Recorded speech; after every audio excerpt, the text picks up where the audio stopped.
to it. 104.7. Be sure and download the Fox Sports KSAC app. Wouldn't it be great if life came with a remote control? You know, you could hit pause when you needed to, or hit rewind. Like that time you knocked down that wasp's nest. Uh-oh. Or that time you forgot to roll up your windows in the car wash.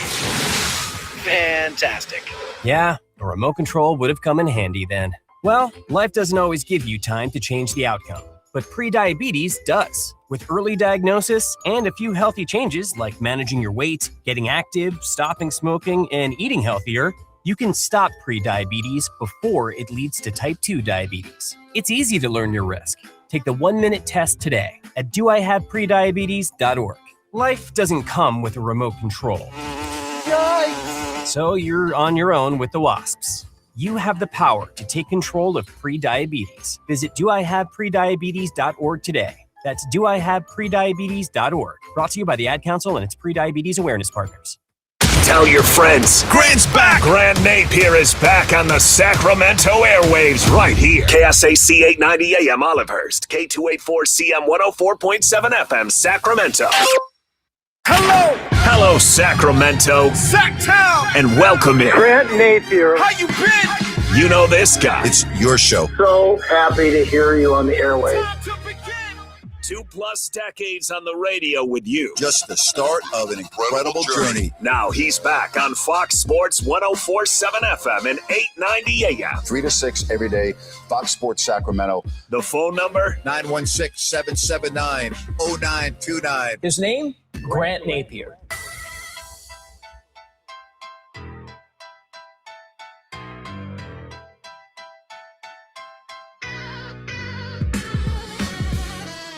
Good afternoon, everybody.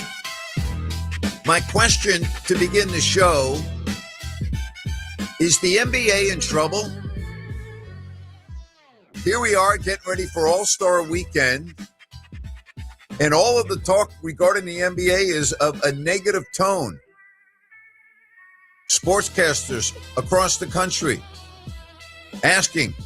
talking about the NBA, that they're not watching it anymore, that the league needs to be fixed, and is Adam Silver the right commissioner, and do they need a new voice, and so on and so forth.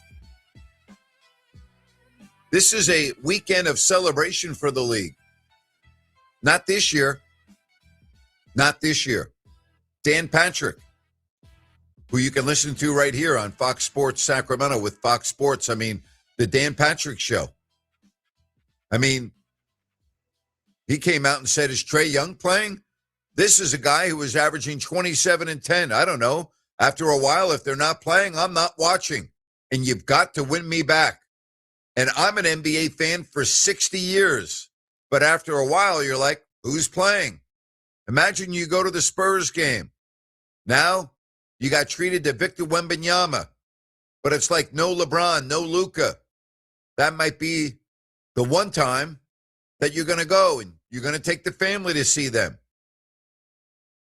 Went on and said, I don't know what the commissioner can do. I mean, we've been down this road. We're going to continue to go down this road. The regular season doesn't mean anything. And then you have the other aspect of the All-Star game. Are they going to play hard? Are they not going to play hard? I mean, we're not talking about like, wow, I can't wait for the All-Star game. I mean, you have stars like Kevin Durant. We'll hear what he had to say in a moment. But, I mean, you've got the leaders of the league. Instead of celebrating what should be a great time for the NBA, it's all negative, negative, negative, negative. Here's Kevin Durant. Compete and try to win the whole tournament here? You should ask the Europeans if and the world team if they're going to compete. I mean, because we look at Luka Doncic and Nikola Jokic now. Let's go back and look at what they do in the All-Star game. Is that competition? So we haven't questioned what they've been doing, but we're going to question the old heads and the Americans. But these two dudes out there, Luka and Jokic, they don't care about the game at all. These dudes be laying on the floor. They shoot from half court, but you got to worry about the old heads playing hard. I can read between the lines, bro. And I just think a lot of times, I'm just saying that I can read between the lines. and it's not just about you. It's just a overall topic that everybody has just been talking about.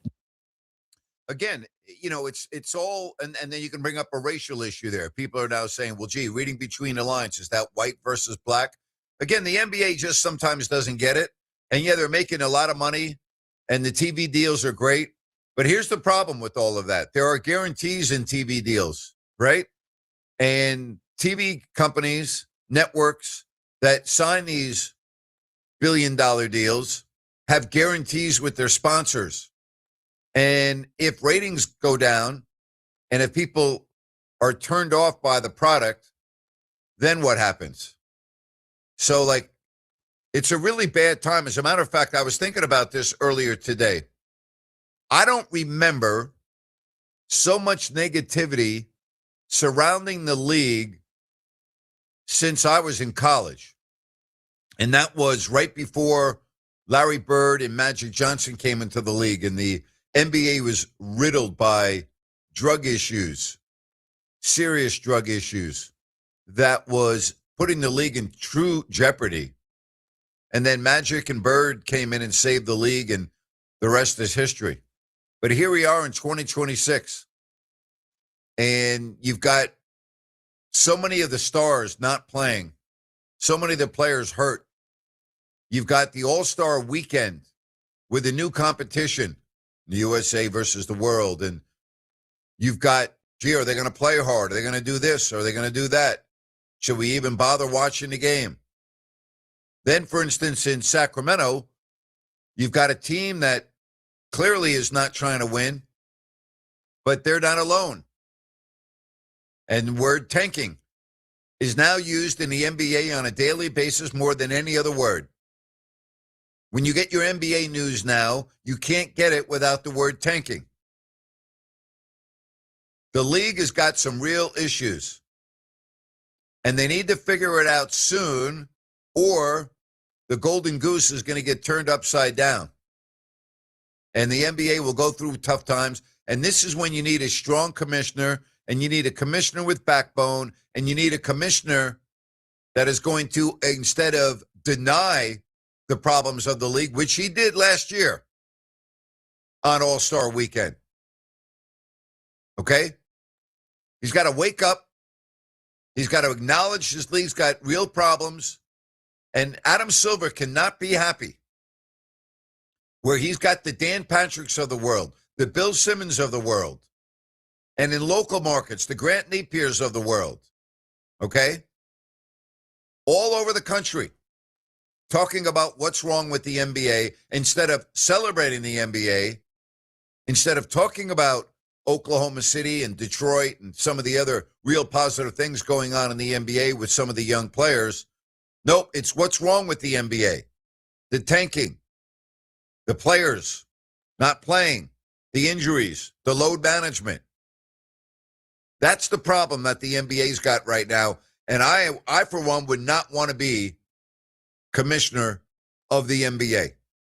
And for instance, here in Sacramento, it's a whole different situation in the sense that, when I mean it's a whole different situation, the lack of interest currently in Sacramento doesn't have anything to do with the subject matter that I just talked about. For the most part, it has to do with wins and losses, because until recently, I think you could make an argument that the Kings were really trying to win.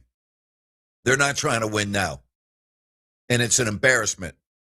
And Scott Perry can come out and say whatever he wants, like he did on Friday of last week, about trying to win versus tanking. And, I'm sorry, you can say whatever you want. Doug Christie can come on after the games and he can say whatever he wants, because your eyes tell you a different story. It is a joke with what is going on right now, not only in the NBA, but here in Sacramento. And last night was Exhibit A. Exhibit A. And you have Sacramento right now at 12-44. That's right, 12-44. So you got 26 games left. You are 3 games back of New Orleans for the worst record in the West. The Pacers have 40 losses. The Wizards have 39. The Nets have 38. And Utah's got 37.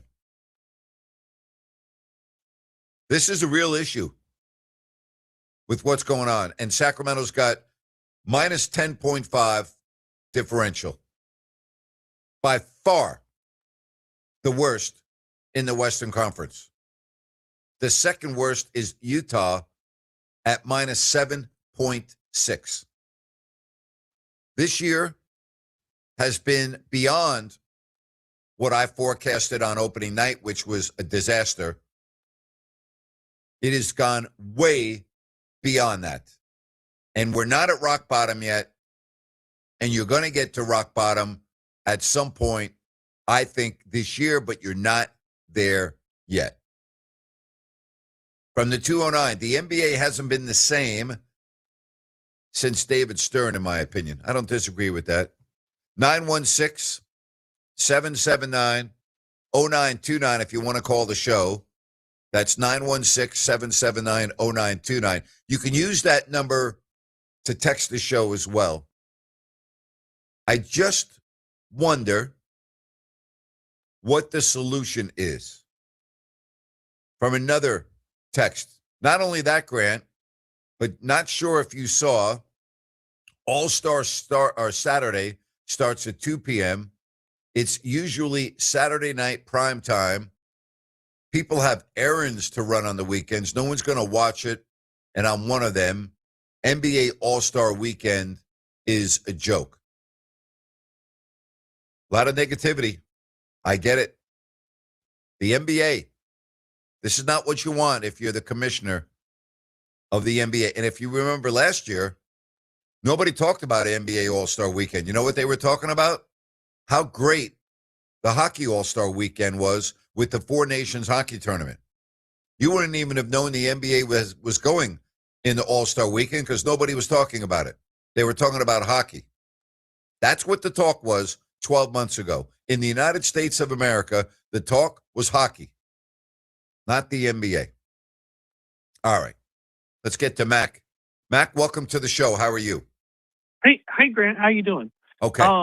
I wanted to call in after the post game show, but I didn't have an opportunity to. But I know that you don't watch the Kings feed, but I got to tell you, it needs to stop. I almost feel like I'm listening to used car salesmen. The Kings lost to two of the worst teams back to back, in the league. Granted, yes, the Kings are one of the worst teams, but they're here telling me they're trying to paint a picture as that this team isn't. It does things don't reflect what they show, and then they went on a 5-minute rant about how Doug Christie is such a great coach because of his work ethic, and we're not questioning his work ethic. He doesn't have any timeouts at the end of the game. His rotations have made no sense. I mean, you could go on and on about what the criticism of Doug is, and I don't understand. And here's my question for you: it's almost as if the organization is using them as a mouthpiece to try to sell us the garbage. Is there some of that happens? I can't speak for what is currently going on. I can only speak for what I went through. What's that? Hello? Can you hear me? Are you there? Hello? All right. I'm going to say goodbye. I can hear you just fine. I can't speak for anyone else but myself. I was never told in all of my years, in 32 years, what to say on TV. Not one time. Not with the Kings. I was with the Raiders, but not with the Kings. And thank you for the call, Mac. I would only say that this is something that I get on my timeline every single day on our post-game shows, every single post-game show in the chat line, and from so many friends that message me and those that I don't know that hit me up on all forms of social media. And it has to do with the Kings broadcast on television. There is a thing called credibility. And I think if you lose that, you lose everything in this business. So I watch the away feeds. It is 2026. I have not watched 10 seconds of a Sacramento Kings produced telecast. So I can't speak to it from a perspective of me watching it and then making an opinion, and I don't plan on doing so.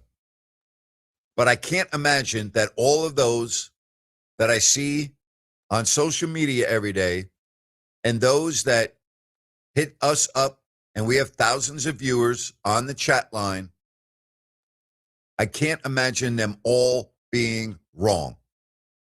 So it's unfortunate that that appears to be going on. It's unfortunate that the organization from top to bottom is such a mess. And I don't know where you go from here, because the reality of what is happening right now in Sacramento is that the fans are putting every single egg in the basket of a player that's currently not on the team, and that player is currently in college. Every single egg in the basket is about a player that is not currently on the team. And you are hoping and begging for a franchise player to come into the Sacramento Kings in the fall and to start to turn the franchise around. That's what you're banking on. And if you look at this year and Cooper Flagg and some of the other really top rookies, they haven't turned their franchises around. They might, but it's not going to happen next year if you're a Sacramento Kings fan. And in all likelihood, you're going to endure another long season next year. Are you prepared for that? Are you prepared for that? I'm asking you, are you prepared for that? Yes or no? Because you better be prepared for that. You better be prepared for that. All right. Again, if you want to call the show, 916-779-0929 on our YouTube page. Hey, Grant, greetings from Iraq. Thank you very much for your loyalty and listening from so far away, and hope you are safe. And if you are in the military, thank you very much for your service. And if you're not, thank you very much anyway for everything that you do in terms of listening to the show. Greatly appreciate it. Grant, I was watching a report on Yahoo today about 9 NBA teams tanking. They suggested the NBA use a draft wheel, February 27, 2015, under the original wheel design by Celtics general manager Mike Zarin. Teams would rotate through each draft slot over a 30-year period. Have you heard of this before? I have not heard of that one. I have not heard of that one. Nothing surprises me. I would just say that. Nothing surprises me. But I do know what is going on right now. It is not good in any way, shape, or form for the league. All the negative talk when you get to All-Star Weekend is not good for the league. And when you have the Dan Patricks of the world and the Bill Simmons of the world criticizing and asking what is it going to take to get them to watch the game, the sport, that's not good. I'll tell you what is good. DAS Mechanical for your heating and air is very, very good. As a matter of fact, top shelf. They are HVAC retrofit and service specialists, and they also do new systems. Family owned and operated, serving Sacramento and Placer counties. They do it all. Whether you're a homeowner or you have a business, they will be there for you, including their 24/7 emergency service. They are a top shelf company. Their 5-star reviews and their numerous best of the best awards backs that up. It is so easy to schedule an appointment online. You go to dasmechanical.org, D as in dog, A, S as in Sam, mechanical.org, And again, you can schedule everything right there. Check all of their great reviews, their awards, so you'll know that you are dealing with a very, very reputable company that takes care of their customers top shelf. That's what it's all about at DAS Mechanical. Again, go online, dasmechanical.org, dasmechanical.org. We've got phone calls to get to when we come back right here on Fox Sports Sacramento.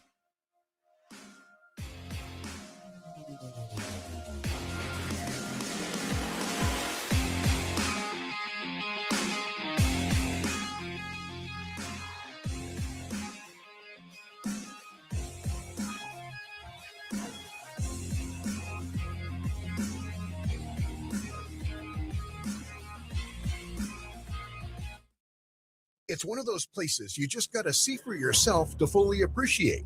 If you love the game of golf, this message is for you. Par 18 Golf Training Center has arrived.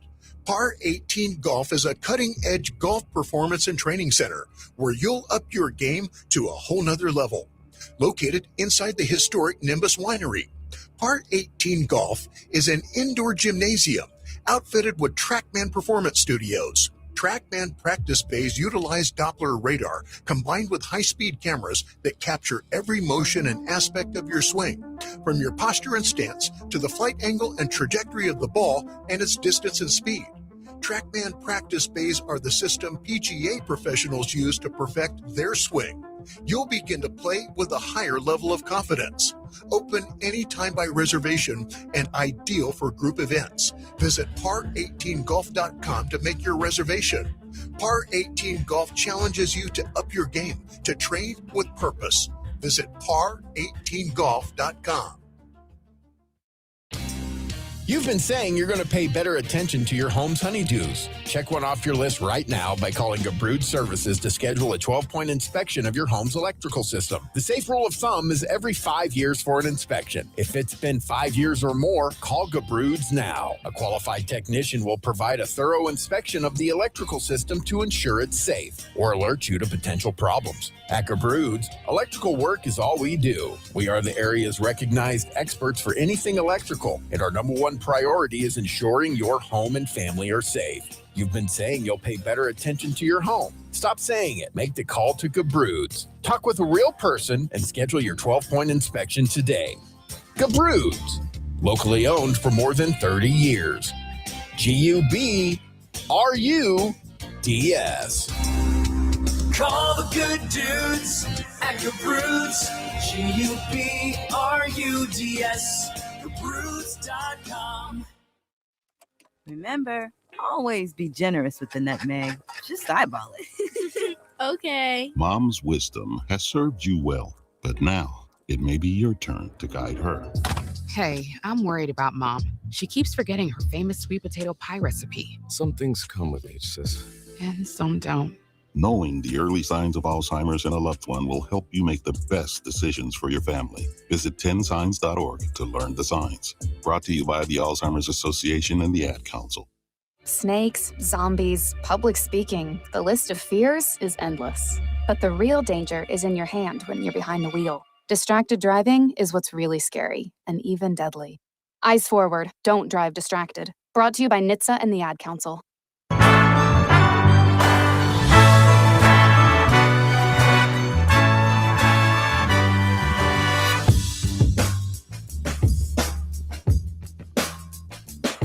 Back with you here on the Grant Napear Show, 916-779-0929.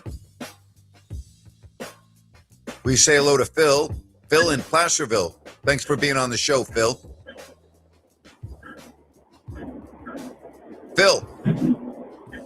Well, I can hear Phil's in the vehicle. Hello, Phil. Going once. Phil, going twice. Phil sounds like he's on the International Space Station, orbiting the Earth at a high rate of speed. But again, I go back to all of these issues and the Kings broadcast team. Is there anything positive right now in Sacramento? Dylan Cardwell, Max Reyno, like what do you look at as positives? Max has been a positive. Cardwell has been a positive. I mean, do you stop right there? It's a mess, and we're going to hear from Doug Christie and some sound from last night in just a little bit. It is the All-Star break for Sacramento. They have 26 games left. I can't imagine them not ending up with one of the 4 worst records in the NBA. I think they're going to end up with the worst record in the NBA. So that would guarantee a top 4 pick. But there's no guarantee that your top 4 pick is going to come in and be that guy. I mean, you know the history of this franchise. It is no guarantee. Grant, did I catch that celebrating at 19? This kid is something else. He has a bright future ahead of him. Sharks are lucky to have him. Hope for the league, or hopefully the Kings get a player like that in the draft. He's pretty spectacular, that is for sure. All right. We'll see if we can get Phil back. Hello, Phil. Welcome. Hey, Grant. Phil. Yep, go ahead, Phil. Man, I've been a fan. I think I saw them the first time they played in the Memorial Auditorium. And they're unwatchable. That's going back a long ways. The Memorial Auditorium. Wow, that's going back a long way. All right, when you say they're unwatchable, are you done watching them? Have you said that's it? I'm checked out. Where are you with this team? I mean, I'll watch half a game, and I can't take it anymore, man. I can't take it. Yeah. It's bad sport. Do you have any hope? Yeah. No, I'll hang in there, man. I'll wait. But that's the other thing is when is management going to give us some glimmer of hope? Because it hasn't happened yet. No. And again, I think everyone's waiting for the draft. And that can sometimes, we've been down this road before, and it doesn't always work out that way. And you still have to take the right player, and there's a chance that you don't take the right player. It's a tough situation for sure, Phil. That's for sure. But even picking the best guy in the draft isn't going to change your whole team. No, it's not. It will certainly help, though. Yeah. Phil, I but appreciate keep doing you what taking you're the doing, time. Grant. Thank you. Thank you for taking the time Love to your call show, back. and I'll still listen, and maybe I'll watch a quarter of the game. Okay. Thanks, Phil. Take care. Bye-bye. Okay. All right. Bye. Bye-bye now. Again, we keep on talking about the problems in the NBA and the problems here in Sacramento. I don't recall a period of time other than maybe the late 90s, the year before the lockout, in the 98-99 season is when the lockout occurred, and that's when the Kings started their renaissance. But the year before that was the first time that I had recalled Kings fans saying, I'm done. They weren't going to the games as much. There were many, many empty seats. It was a really bad time. This is similar to that. This is very similar to that period of time that I experienced right here in Sacramento. I think fans have checked out. I think fans, to a large extent, have lost hope and or interest. They'll be back, but for right now, they're done. I see it across the board. And again, they'll be back. That's the one thing. They're not saying goodbye forever. They're just like, I'm checking out. I can't do this anymore. I'll be back when you get relevant again. So, said if the Kings don't get a top 4 pick in the draft, then what? Then you have to still take a very good player. Right? You still have to take a good player. You have to make sure that regardless of whether you have the number 1 pick in the draft or the last pick in the draft, you have to take the right player. You have to take the right player. 916-779-0929. And the other aspect of what's going on in Sacramento is, like, if you want to get away from the NBA, Where are you going to turn your attention to for sports? Is it the Olympics right now? Is the Olympics doing it for you?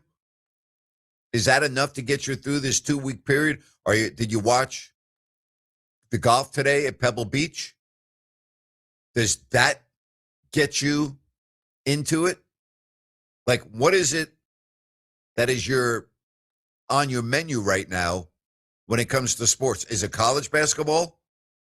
Are you going to watch NBA All-Star Weekend? I'm not. What about you? What about Brian in Auburn? Hello, Brian. Welcome to the program. Hey, Grant, calling on the Kings, but to answer your question, no, I will not be checking in on the NBA All-Star Game. All the All-Star Games are a complete disaster now, and you just wonder where all of them are going to go from here on that topic. It's just completely unwatchable. Yep, I agree with you. Yeah. Regarding the Kings, in the Vivek era, this seems to be the low of the lows. And my question, we've talked before, do you think he's finally quietly learning in terms of stopping meddling, or do you think he is back behind the scenes giving his input like he always does with some other, fantastic idea like the 5-on-4 defense, all that good stuff? What's your take on behind the scenes now with the current state of the Kings and Vivek? It's the latter.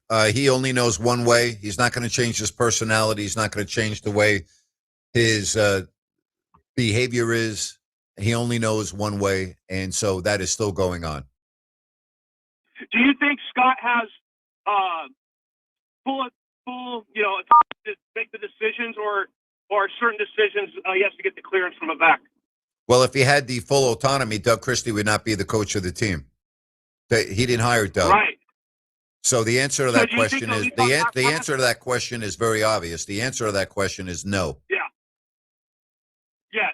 On that front, do you think Scott will have the ability to fire him and hire his own guy? Well, if he doesn't, he ought to resign and go off on his merry way, because if he doesn't have the power to make the coaching decision that needs to be made for this franchise, he has no chance to succeed in his present position. So I would hope that he would, yes, have that ability. And if he doesn't have that ability, be, man enough to resign and go do something else. Yeah. So one last question before on the All-Star. Out of the three main sports, which one do you think's the worst? I got to say it's the NBA, because the NFL has already made it a clown show with the flags. The NBA, the fact that they suit up and they can play a normal game, and the mockery they've made with all these gimmicks and stuff, I think the NBA is the most unwatchable right now. What's your opinion? I think they're all unwatchable, but the NBA being, for all intents and purposes, a non-contact sport compared to hockey and football, there really is no excuse for not playing at a higher level of intensity. So maybe it is the NBA. I'm with you. I don't watch any of the All-Star games. I really don't. But here's what I do know. Last February, when you had the Four Nations tournament in hockey, those guys were playing all out as if their lives were on the line. You'll never, ever, ever see NBA players do that on All-Star weekend. It's just not in their DNA. Yeah, it's too bad. I don't know what can change on that, but it is too bad. So I'm going to be in a bad shell. Thank you, Grant, for my call. Hey, thank you. I appreciate that. Thank you very much, and have a good afternoon. From the 916, Grant, the only way we can watch a Kings broadcast on TV is with the sound off.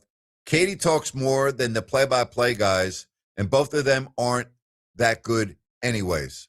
I've talked about this at length on my podcast and at times here on this show. Unfortunately, there is nobody within the Kings organization that knows anything about broadcasting. Okay?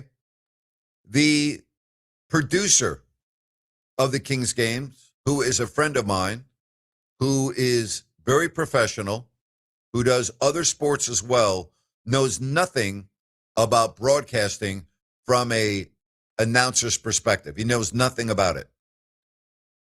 The other folks in the truck that do keep in their lane and don't say anything. The folks that work at the network that televises the game in San Francisco, at least when I was there, knew absolutely nothing about broadcasting. They didn't know anything about anything other than how to get the games on the air, and that's it. They didn't know anything about talent. They wouldn't be able to evaluate talent. They wouldn't be able to help talent. Nothing.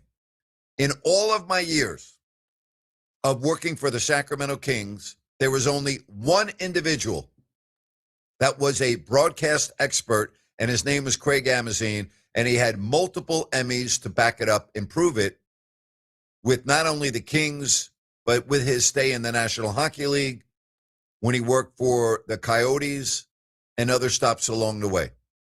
He would be able to have you come into his office. You could sit down with him. You could talk broadcasting. He would be able to analyze what was going on and what was good and what wasn't. And his degree of knowledge was such that you would listen to him, and you should listen to him. But there is no one in the organization that is capable of doing that right now. So I have never heard Katie do a game as an analyst, but as a sideline reporter, she never knew when to stop. She would make her point, and then instead of stopping, she would go on and on and on, and it got ridiculous. Make your point, and then stop talking. It's very simple. Agree with that last text, Grant. Mark Jones is unlistenable. I don't care how smart he is.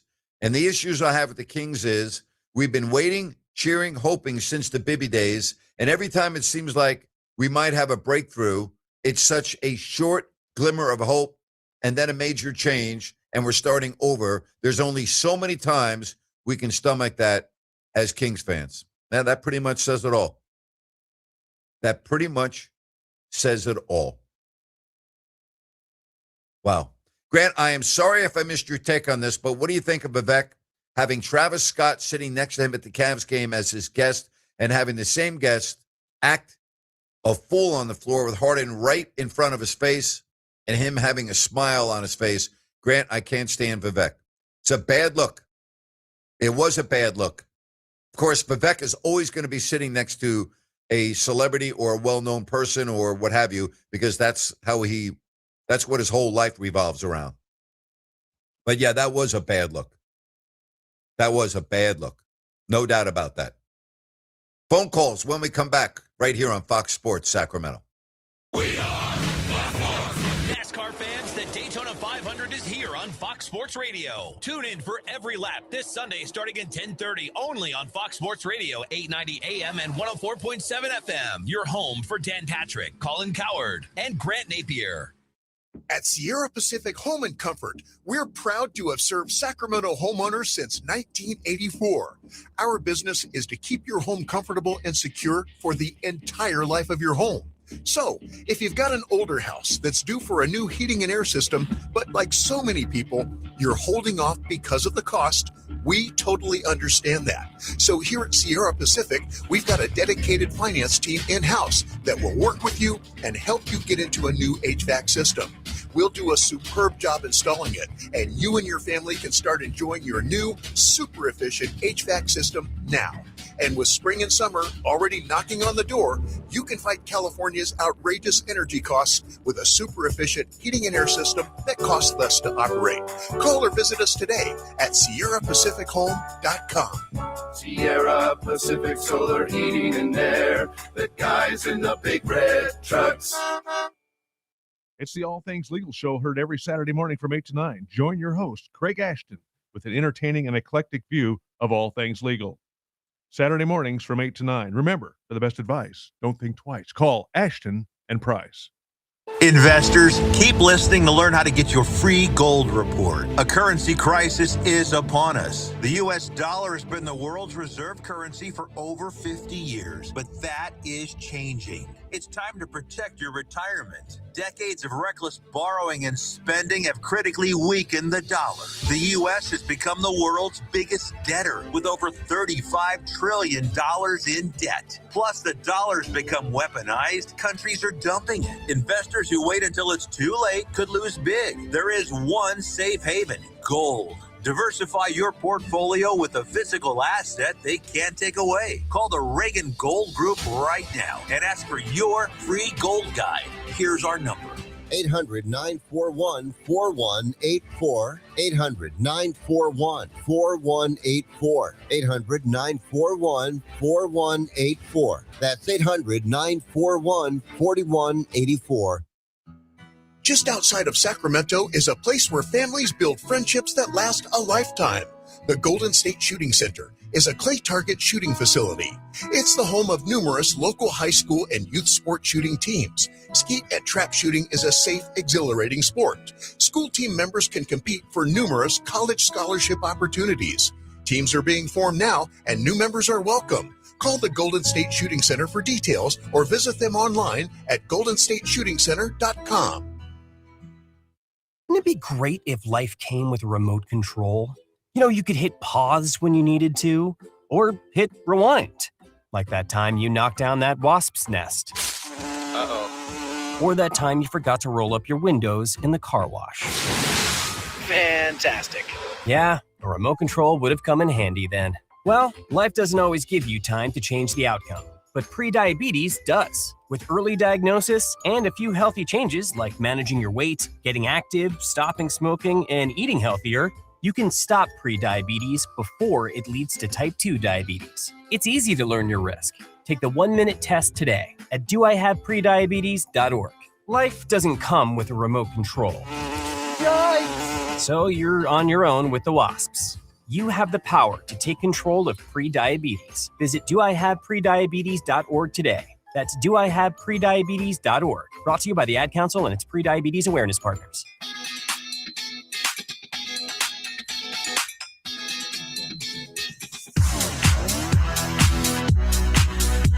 Nine 916-779-0929. Hope you are having a good day. We say hello to Dorian on Fox Sports Sacramento. Hi, Dorian. What's up, Grant? What's up, Rhino? You know, what's really interesting about this tank season, Grant, for the Kings specifically is usually the Kings aren't at the forefront of being the number one tanking team. They're usually just bad. You're a diehard Kings fan.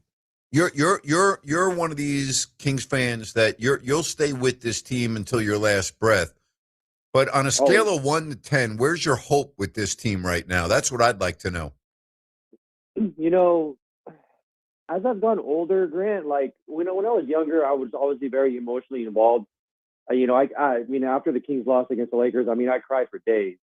And then I went on your show on Listen App after they got, blown out by the Warriors in Game 7 with Steph Curry at 50 whatever points. I cried on Listen App because I was so as a 31-year-old male, like I love the Kings, but I think right now, man, I don't know where this organization is going. Like, I thank Vivek for what he's done and what he's did, but like it's time for him to go. And I don't think things are going to get better unless he steps away. And I don't see that happening anytime soon. I mean, I agree with you. Might have one or two. I think the Kings might have these one-off random seasons where they're like, oh wow, they're good, they're back, right? And then they're just going to continue digressing. I don't really have a lot of hope, but I'm loyal and I will forever be a Sacramento Kings fan. Yeah, I don't know how any Kings fan could have hope with the present ownership. I mean, the moves that he has made have been so bewildering, so out of there's no other organization that would do what Vivek has done. No, there's no one that would do that. And it just happens over and over and over again. It's just a joke. It's a joke. Yeah, it really is. It's frustrating because it's like, you have all these scandals going on. You have all, these head coaches. You have all these players. And at some point, you can't put the blame on the players anymore. You can't put the blame on the coaches anymore. It has to be management or it has to be ownership. Like, it just doesn't really make sense. But, back to why I initially called, Grant, I remember being young when I was a kid, and just looking Hey, forward listen to me. Whoa. You're talking to an old man. You are very, very young. Stop it with this nonsense. Well, let me redact. When I was, a teenager, right, and when I actually watched the NBA, with teams besides the Kings, like specifically for the All-Star Weekend, I was so excited to watch the 3-point contest, the dunk contest, to watch the actual game, MLB, the home run derby. Like I have so many great memories of that, and I can't remember the last. I mean, the last dunk contest that I personally watched was when Aaron Gordon was in it and Zach LaVine was in it, or Dwight Howard. Like that's the last dunk contest that I actually vividly remember watching. And then obviously you had Kevin Herter a couple years ago where he just did terrible. And then you had Buddy Hield winning the 3-point contest, and you had Peja years ago. But like maybe I'm an anomaly and I don't really care about it, but that's the last time that I've watched actual All-Star event. Yeah. And when I was a teenager, I had so much great memories. And I don't know how this situation is going to be fixed. I just think that the attention of people is just not where, specifically for this week. I don't think the attention is back where it used to be, Grant. I think everybody's just a lot older now, and people have other distractions. So no, you know what? I don't think it has anything to do with being older. I think it has to do with the distaste with what's going on in the league. I think there's people that are getting turned off by the tanking. They're getting turned off by the negative rhetoric surrounding the All-Star game, the lackluster effort. I don't think it has anything to do with age. I think it has to do with the product. And I think there are a number of people that are just saying, know what, it's turned me off. I mean, when you have Dan Patrick coming out and saying what he said, and you have Bill Simmons, who is an NBA guru who lives and dies with the NBA, questioning whether they have the right commissioner for the league and the problems with tanking. I mean, you can't just ignore that. Yeah, totally. And, as a fan, I don't know what the solution is for the tanking aspect and for fixing the All-Star game, specifically the NBA and other sports. But, I mean, I hope it continues to. I hope it gets better because, I mean, obviously this affects ratings. This affects, people's, memories of the All-Star game and stuff like that. So I don't know. I don't know the solution, but I appreciate your time, Grant. Appreciate it. Hey, thank you, Dorian. Have a good afternoon. Always appreciate hearing from you. Bye-bye now. 916-779-0929. That's 916-779-0929. We are really trying to dissect two stories here. One is the Kings, and do you have any hope? And the other is, where's the NBA heading right now with all this negativity? And what's Adam Silver going to do about it? Can I hop in really quick? Yeah, of course. On this? It's really pissing me off that some of the national reporters are now putting the Kings, and Dorian kind of hit on this, at the forefront of tanking. This is an organization that's never done this. When they were playing what were quote unquote the best players, you only end up with, let's say, 10 wins because maybe there was a couple with the younger guys playing. I just think that's low-hanging fruit. The NBA has a problem, and yes, the Kings have a lot of problems, but the Kings are just that bad. So you can point out, yeah, they're sitting guys down the stretch, but it's nothing like a Utah last night that's been doing it to save their protected pick. Yeah. Very true. It's just annoying. Yeah, very, very true. Very true. We get to Pat in New York. Hi, Patrick. Hey, how's it going? I just want to echo what Dorian was saying. I mean, from a Knicks fan perspective, I mean, I can remember really being into the Knicks in the 90s, and then when the Knicks started playing really bad for like 20 years, except for like once in a while they would make it to the playoffs. I would digress myself too, or my interest would be limited. But now since this recent regime back with Leon Rose has got me back into it a little more than I'm watching the games almost every night. So I can totally agree with what Dorian's saying. Yeah. Some of it's just the product. Yeah. Well, very true. I mean, as a Knicks fan, I mean, and here's the other frustrating part, I would think, and maybe I'm speaking out of turn here, but last year you enjoyed the best season in 25 years, making it to the Eastern Conference Finals, and then what does the owner do? He goes out and fires the coach. Yeah, right? It's ridiculous. I mean, I've had my disagreements with Tibbs, but not to the point where I would have fired him. But right. I'm just holding out hope for April, May, and June. I'm just Yeah. we'll see what happens. Well, the East is hey, wide quick open. question. Yes, it certainly is. It certainly is. Quick question, not that you probably care about it at all, but do you think the NBA All-Star Game is going to be the week before the Super Bowl next year or the week after? Because they're going to be taking over President's Day weekend. You don't have to worry about that. I haven't even thought about it, but they can't have the All-Star Game on Super Bowl weekend, that's for sure. So I don't know. Yeah. I haven't even given it thought. I haven't given it any thought. It may be a good idea to have it the week before the Super Bowl. Give it a little diversion, being that there's going to be sort of a dead time there, I don't know how that would interfere with the trade deadline. So you have to make sure that the trade deadline is already passed before you have the All-Star Game. So I would have to look at the NBA calendar. I haven't given it any thought. Oh, okay. All right. Hey, thanks again, Green. Have a good evening. Thank you. Really appreciate that.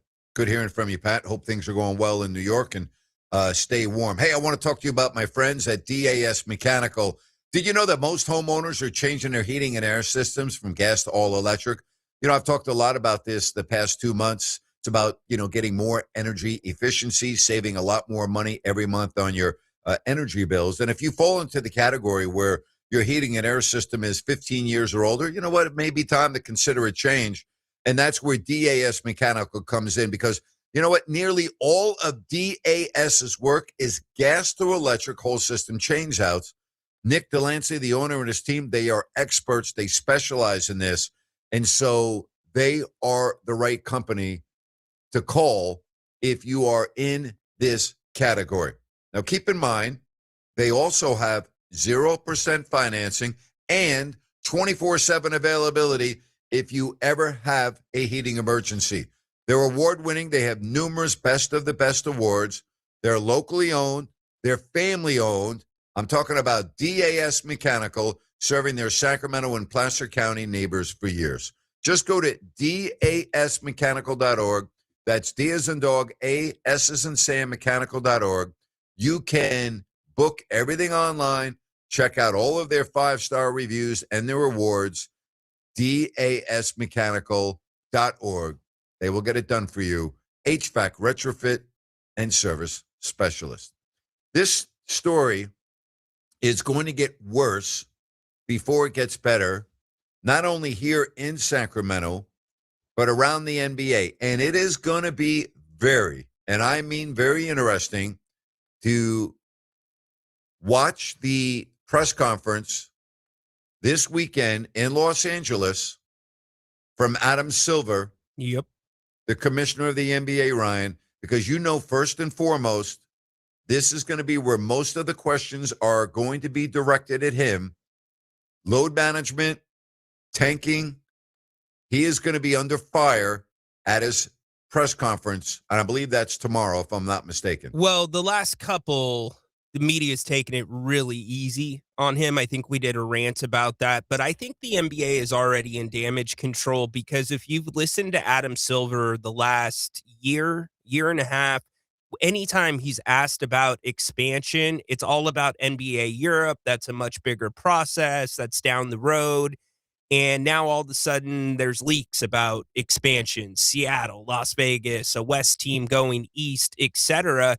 And Grant, don't forget, what about this Clippers thing? Imagine this Clippers thing dropping. Yep. Oh boy, what a disaster that would be for the league. Now, if it has real negative connotations, if it's as bad as we think it could be, that would be the worst thing in the league. And here's, you want to really know what would turn this league now in a huge downward spiral? Oh boy. Another gambling story, another gambling incident involving the league allegedly would be just too many black eyes for this league right now. Can you imagine if that were to happen? Wow. Look, I think you would be in a position where you would have to look at Adam Silver and his job. And I know he works for the owners, but somebody's going to have to be the fall guy. It just seems like the players, especially this generation of players, feel like they have the leverage with Adam Silver, and that should never, ever, ever be a case with a commissioner. I don't disagree with that. 916-779 0929. How about this message? Having dinner in New York, it's making Patrick and Dorian Sports Brothers. They just called back-to-back. Kind of weird. I didn't even think about that. Sports Brothers. I know. Sports Brothers. I know where you're going there. Well played. That is unbelievable. Oh, my gosh.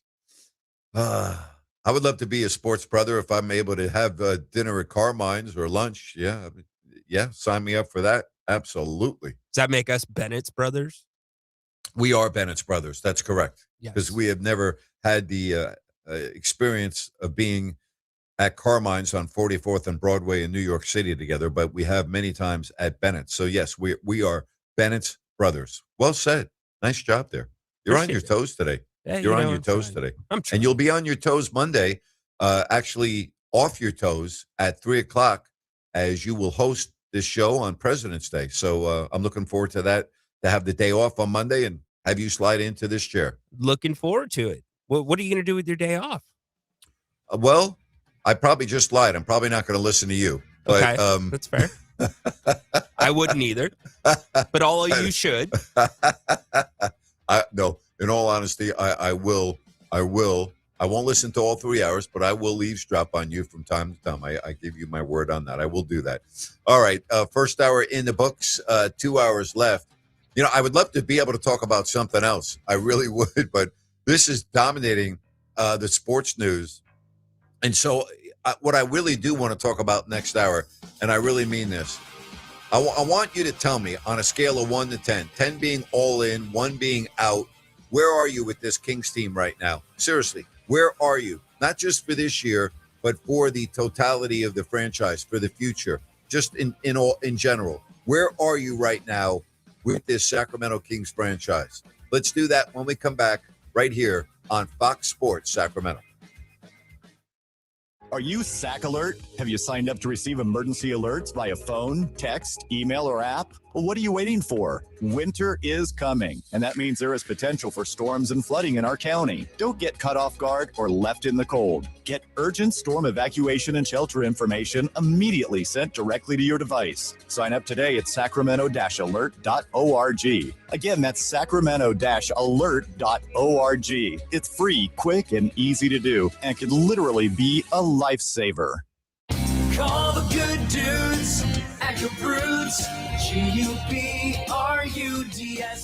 Homeowners, if you have an electrical project you need done, then you need the good dudes at Gabrudes. Family owned and operated for 30 years, Jay Gabrude and his team are the area's recognized experts for everything electrical, from the very basic like repairs, lighting upgrades, and whole house fans, to the biggies, panel replacements, EV stations, and backup generators. Gabrudes does it all and does it right the first time. They're actually the guys their competition recommends. Gabrudes, expert 5-star service and always transparent, honest prices and solutions. Say goodbye to your electrical issues. Visit Gabrudes.com or call 24/7 and speak with a real live person. Gabrudes, G-U-B-R-U-D-S. Call the good dudes at Gabrudes, G-U-B-R-U-D-S, Gabrudes.com. Listen up, guys. Are you experiencing any of the following? Fatigue, less drive, poor performance? If so, you may be one of the nearly 30 million men in the U.S. today dealing with ED. But did you know you don't have to pay hundreds for a prescription anymore? And you don't have to deal with the hassle of seeing the doctor or the embarrassment of going to the pharmacy for a certain pill. Now, with one free call, you can find out how Herbal Virility Max can help you feel like a man again. For over a decade, Herbal Virility Max has helped guys just like you put a smile back on their face with improved performance and drive. Call today and ask about our buy one, get one free offer. 800-690-8445. 800-690-8445. 800-690-8445. That's 800-690-8445. Hear that?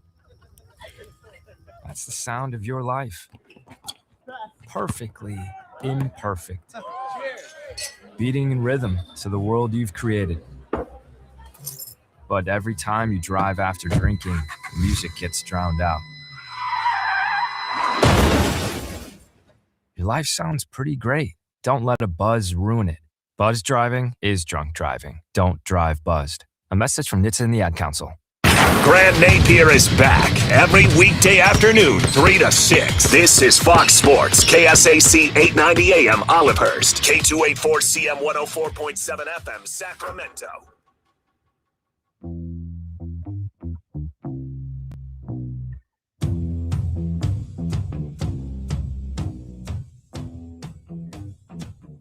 Nine 916-779-0929. You know, you talk about being a fan of a really bad franchise. Like if you're a fan of the Raiders, like right now, if you're a fan of the A's, if you're a fan of the Kings, right? And you're going, wow. You know, at least in the NFL, I believe this because you saw it with the Patriots. They won 4 games last year. It's not hard in the NFL to go from being really bad to really good. And in all honesty, it's not that difficult in the NBA if you're fortunate enough to draft a really special player. Now, it doesn't mean you're going to win a championship, but you can really change the trajectory of your franchise in a hurry. Maybe not overnight unless it's a LeBron James or a Tim Duncan or a player of that magnitude. But, you know, it can happen.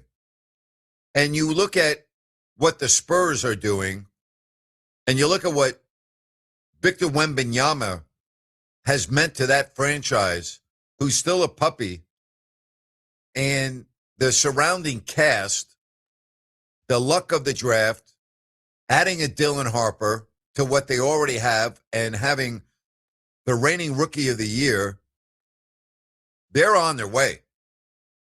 They're on the way. Look at the Detroit Pistons, right? So when I ask you, like, where are you on a scale of 1 to 10 with the Kings, if I had asked the same question to Detroit Pistons fans 3 years ago, I bet you it would be below 5 from just about any single person that you would poll. I would say most of the responses would have been 1 to 5. And what has happened? They've drafted very well. They've made very good moves. They have gone through a lot of money with coaches. All of a sudden, it's Monty Williams. He's gone after 1 year. Now look at where they are. They're the best team in the East by a mile at 40-13. Boston is second at 35-19. But I mean, if you look at the Detroit Pistons, and if you want to just go back only 2 years ago, all right? Just 2 years ago, not 5 years ago, not 10 years ago, 2 years ago. Do you know where the Detroit Pistons were? They had the worst record by a country mile in the NBA. Now think about this for a minute. 2 years ago, the Detroit Pistons were 14-68. 2 years ago. I mean, is that unbelievable or what? Last year, the Pistons were 44-38. This year, the Detroit Pistons are 40-13. How about that? 40-13. And again, 2 seasons ago, they had the worst record in the NBA at 14-68. And if I had polled Pistons fans after 82 games that year on Detroit Sports Radio, and I said, where are you with this franchise on a scale of 1 to 10, you probably would have gotten some zeros. Okay? You would have probably received some zeros. So it can happen. It can happen. I'm not saying it's going to happen in Sacramento, but I mean, is there a better example of it can happen than the Detroit Pistons, who 2 years ago had the worst record in the NBA? And by the way, the year before that, the worst record in the NBA at 17-65. So what did they do? They drafted very well. And so are the Kings going to be in the same position where they could have the ascent that the Detroit Pistons had? Well, if you draft as well as the Pistons have and make the moves that they have made, it can happen. I might say it's a little bit easier in the East than the West, but it's not easy. I said easier. Isn't that amazing? When you think about, like, if you do things the right way and you draft the right player, in 2 years, you can go from 14-68. That's right. 2 seasons ago, 14-68 to this year already at 40-13. How about that? It can happen. 916-779-0929.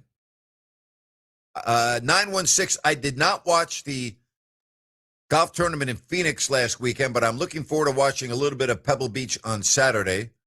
Then seeing Luke Larson from Elk Grove at the Daytona 500 on Sunday. I really appreciate the radio show and the post-game show on YouTube. We'll have the Daytona 500. I know, he said Luke. It is Kyle Larson. You should know the name. He's the driver of the year, right? The champion. There was a big parade for him in Elk Grove last year, was there not? He is going to be in Daytona. And, Ryan, we've got the coverage, right? Sunday at 10:30, isn't it? The live radio coverage here beginning Sunday at 10:30? Yes, sir. Not only do we have Daytona, we have pretty much the entire NASCAR schedule this season. So make sure you stay tuned here on Fox Sports Sacramento for NASCAR. How about that, Grant? How about the numbers that I just showed you or said to you about the Pistons that 2 years ago, we're talking about a season and a half ago, they had the worst record in the NBA, and now they have the second best record in the NBA and are leading the East by 5.5 games. How about that? Well, that's where you look at the fringes for me, right? Who did the Kings just get rid of? Keon Ellis. And that, to me, was a solid piece that could go around a really good player, i.e. Cade Cunningham. In Detroit's case, Detroit kind of had those fringe guys that were getting some experience that they liked in Jaden Ivey, etc., and then they get their guy. Yep. So before they had their guy, they knew what pieces to the puzzle were already in the building. And Grant, more than that, they knew the pieces that they needed to add to complete the puzzle. By the way, Keon Ellis played 27 minutes last night in the Cavaliers' victory over Washington. That's right. 27 minutes. He had the most minutes of any Cavalier player off the bench. No one else played more than 18. He had 27 minutes, of action and had the best plus minus by more than 10 of any player off the bench and one of the best plus minuses of any player on the floor. That Keon Ellis, not good enough. Not good enough to play in Sacramento. Not good enough to get onto the floor for the Sacramento Kings. Not good enough. Not good enough. But he's good enough to go to a Cleveland team that's fourth in the East at 34-21 and lead the reserves in minutes played with 27. But not good enough here in Sacramento. No. Not good enough to get on the floor for the worst team in the NBA. Not good enough to have a coach recognize that he's one of the better players on the team. Not good enough to do what he had been doing in Sacramento, but send him off to another team that's already good and let him play 27 minutes off the bench. That's right. That Keon Ellis. I am so happy for him that he got out of jail and he's on a real team. I am so happy for him because he freaking deserves it. What a disgrace. What an absolute joke. Amazing. Somebody just said Kyle Larson just signed a 5-year extension. I think more championships are coming, so get ready, Elk Grove, for more parades. That's awesome. Let's get to Jordan. Hello, Jordan. Welcome to the show. Hey, Grant, how you doing today, sir? Jordan, I'm well. Thank you. That's awesome. You sound fired up, which I love. Hey, so super quick, I had a couple quick golf questions. You were talking about the AT&T Pebble Beach, but before I do that, I haven't been able to listen for a few days, and I wanted to just give a little shout out to Rhino, because I know he might be a fan of a little team that might have just won the Super Bowl. Yes, he is a fan of the team that just won the Super Bowl, and he will accept the props. Yes. Yes, sir. I was telling him on the phone, I'm a retired Cowboy fan. That's a whole different conversation. A retired Cowboy fan. That's very funny. Grant, I didn't have a kid. I didn't have a chance when I was a kid. My dad was a Cowboy fan, and it was back in the day where you got 3 channels on the TV and a remote that you actually had to get up to change the channel. And so my dad was a Cowboy fan. I didn't have a choice. Yeah, I got you. Well, back then sir. they were good. Back then they were good. Listen, Roger, this is what I grew up in, okay? You're going to know. Roger Staubach, Tony Dorsett, Drew Pearson, Tony Hill, Danny White a little bit later. I know he was never, super famous, but he, was quarterback for a minute. Yeah, those days are way over. Yeah, they are. I grew up watching once a year, Roger Staubach, Bob Hayes, Calvin Hill, all of those great players. Yeah, I mean, that was, I hear you. I understand. Yeah, it's been a long time. Sorry, Right. I didn't mean to interrupt. Right.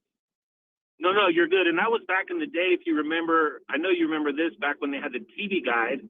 And yes, on a Monday night, and on a Monday night, they would list in the TV guide the rosters. Remember that of the team? Yes. The good old Right. TV guide. So- The TV guide was like a must-have publication. You had to have a TV guide at your house. I remember that very well. God, I'm getting old, man. So real quick. So you're talking about golf for a second. 2 quick golf questions. One, I've never heard your take on the Live Tour, just how you feel about it. But I was specifically curious now that Brooks Koepka is coming back to the PGA Tour and will be, at the Masters if he's healthy. Was just Well, curious, first of all, what he do would you- have been at the what did you- Masters anyway. I mean, all those players at the Live Golf Tour are Right. still eligible if they have exemptions for the majors. But go ahead. Right. Where I was kind of going with this, Grant, I do a little bit of golf betting, so I look at some analytics, and I noticed, for example, Dustin Johnson, DJ, he's just, since he went to Live, he's lit, he's just not the same, doesn't have that same edge. I was curious, just, what did you ever think about the Live Tour? Was that something that you were ever a fan of? I never actually have watched a full tournament. I've maybe watched 10 minutes at a time. I never got into it, but I was curious, were you ever a fan? Was it ever anything that you were ever? No, I'm not a fan of it. I've tried to watch it. It's a visually very unappealing event, the way they televise it on TV with the graphics. I don't like the format. I'm not a fan of the Live Golf Tour, and I think it's been one of the worst things that's ever happened to golf. I think it's really hurt the PGA Tour, because if it's not one of the 4 majors, when you watch even this weekend at Pebble Beach, you have, Rory McIlroy playing and you have Scotty Scheffler playing, but you don't have Bryson DeChambeau playing, and you don't have some of the other, top players in the world like John Rahm playing. And so you're not really watching the best golfers in the world. I think the Live Golf Tour actually has been bad, not financially, but it has been bad for a number of the golfers like Johnson, like Koepka. You don't play as much. The one thing about the PGA Tour, for the most part, you're playing every weekend. It keeps your game sharp, and there's not enough events on the Live Golf Tour. And I think with the money that these individuals are getting, a lot of them don't have the drive that they had before. That's the way I look at it. Right.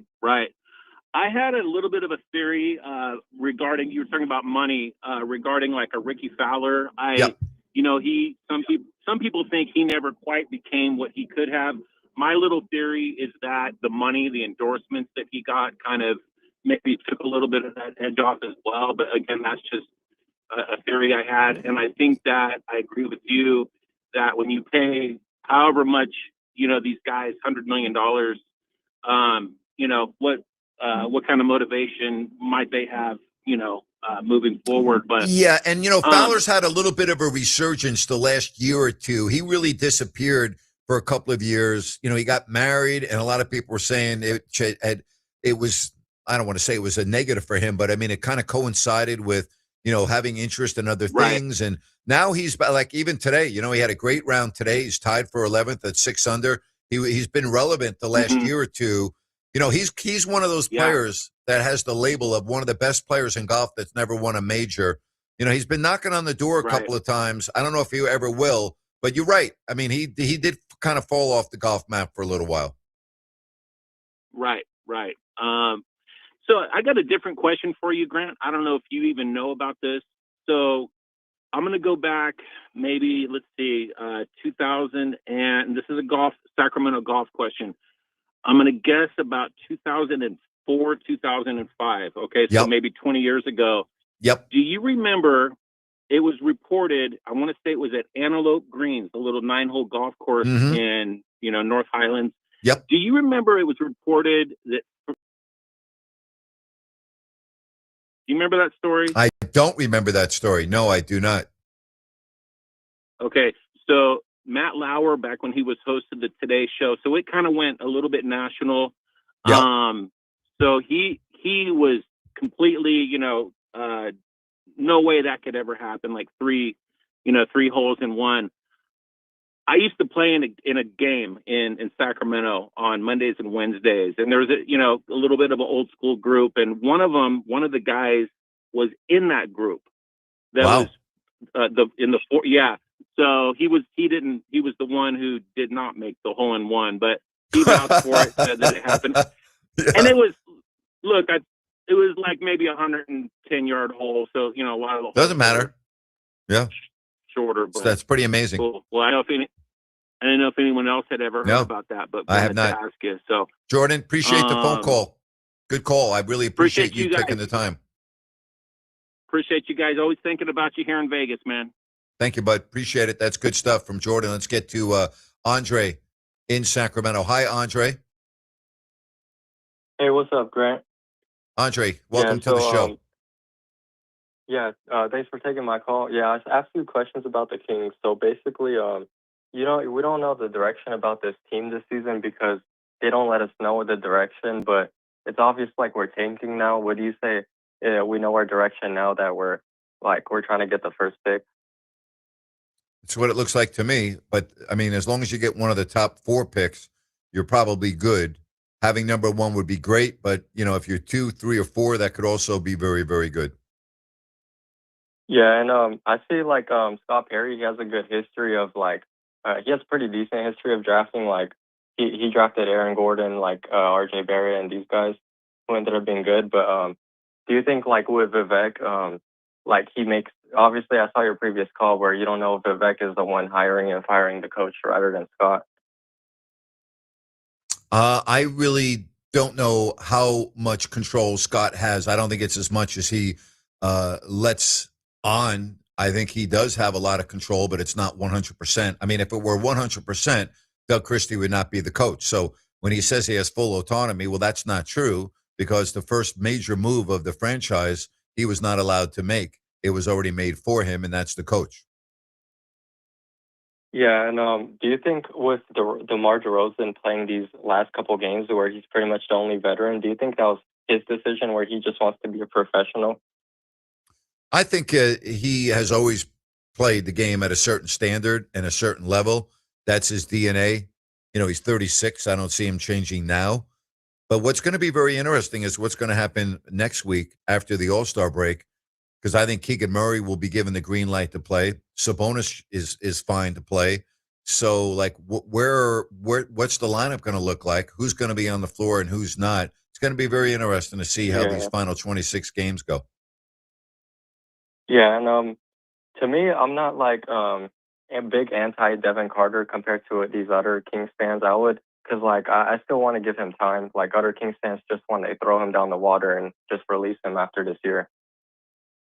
Well, I mean, let's wait and make that determination after 26 more games. I mean, there's 26 more games, and we're going to have a much larger sample size of Devin Carter than we have now.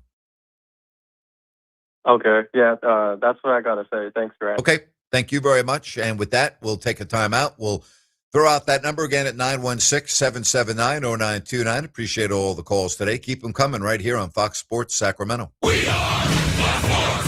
If you need a new set of top brand tires, Downtown Ford Sacramento has great news. For a limited time, we'll beat any competitor's price on a set of 4 tires. Then, kick you down a mail-in rebate of up to $150, and that includes major brands like Michelin, BF Goodrich, Uniroyal, Hankook, and more. Some restrictions apply. Visit downtownfordsacramento.com for details. Downtown Ford Sacramento on Howe Avenue. Online at downtownfordsacramento.com. You've been saying you're going to pay better attention to your home's honeydews. Check one off your list right now by calling Gabrud Services to schedule a 12-point inspection of your home's electrical system. The safe rule of thumb is every 5 years for an inspection. If it's been 5 years or more, call Gabrud's now. A qualified technician will provide a thorough inspection of the electrical system to ensure it's safe or alert you to potential problems. At Gabrud's, electrical work is all we do. We are the area's recognized experts for anything electrical, and our number one priority is ensuring your home and family are safe. You've been saying you'll pay better attention to your home. Stop saying it. Make the call to Gabrud's. Talk with a real person and schedule your 12-point inspection today. Gabrud's, locally owned for more than 30 years. G-U-B-R-U-D-S. Call the good dudes at Gabrud's. G-U-B-R-U-D-S. Gabrud's.com. Okay, we are running a car drive right now to help veterans all across America. So if you have an old car, truck, or van, even a motorcycle or an RV sitting around, you can right now give it away and help the vets. They really need your help. And your car will help support the vets and their families. And guess what? You even get a tax donation. Plus, we'll even come and pick up your car for free. And all you've got to do is pick up your phone right now and make a free call. Now is the perfect time to do something good for the vets. Give back to the vets right now for all they've done for this country. And your old car can really help them. So call the Veterans Car Donation Program right now for free pickup of your vehicle. Help the vets and help your taxes at the same time. Call right now. 800-598-0539. 800-598-0539. 800-598-0539. That's 800-598-0539. Hi, I'm Ryan Blaney, a third-generation race car driver, and I dedicate a lot of my time going fast. But when my grandpa was diagnosed with Alzheimer's, it was a very unexpected bump in the road for us. It's important to notice if older family members are acting differently or having trouble with routine tasks. Early detection of Alzheimer's can give your family time to explore support services and access available treatments. If you or your family are noticing changes, it could be Alzheimer's. Talk about seeing a doctor together. Visit alz.org/time to talk. A message from the Alzheimer's Association and the Ad Council.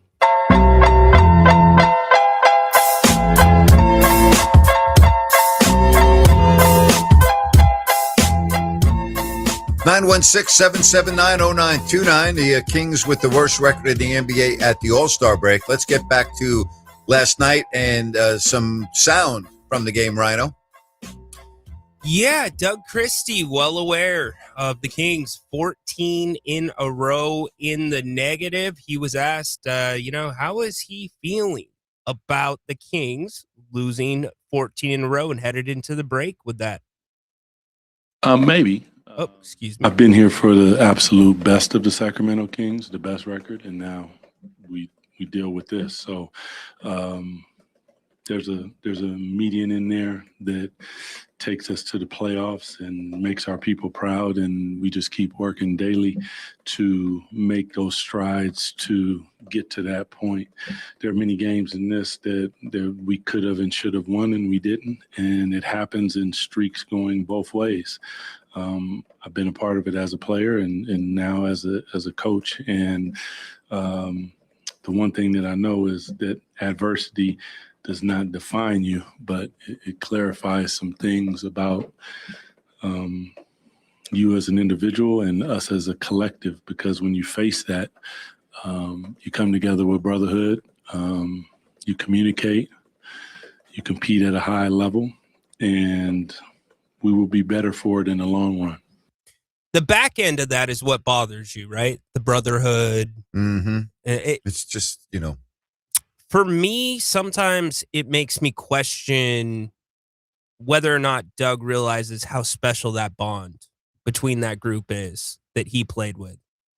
That's not something that you can say we're going to duplicate that. That's just something that happens organically. Well, when you run into Keon Ellis after the game and you read the comments from Dennis Schroeder that they are so happy to be out of Sacramento, that's not a brotherhood.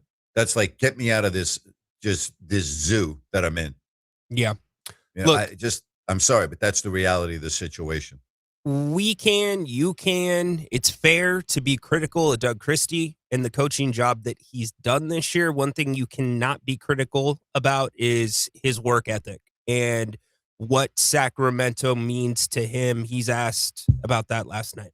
Yeah. The pain that you feel, or let me say that you feel, that I feel particularly from getting so close to something and not being able to attain it for the city of Sacramento has pushed me for a long time. It continues to. I won't stop coaching them. I won't stop being positive with them and showing them that, you look at other teams who have struggled and now all of a sudden they're sitting in really good positions.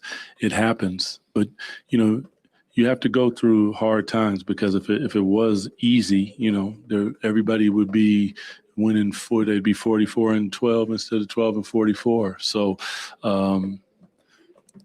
take these lumps and lessons, learn from them, allow them to make you stronger as an individual, which then makes us stronger as a collective. Can I add something here? Like, I'm so tired of these vanilla cupcake questions at the end of games to Doug Christie. It's embarrassing. It's absolutely embarrassing.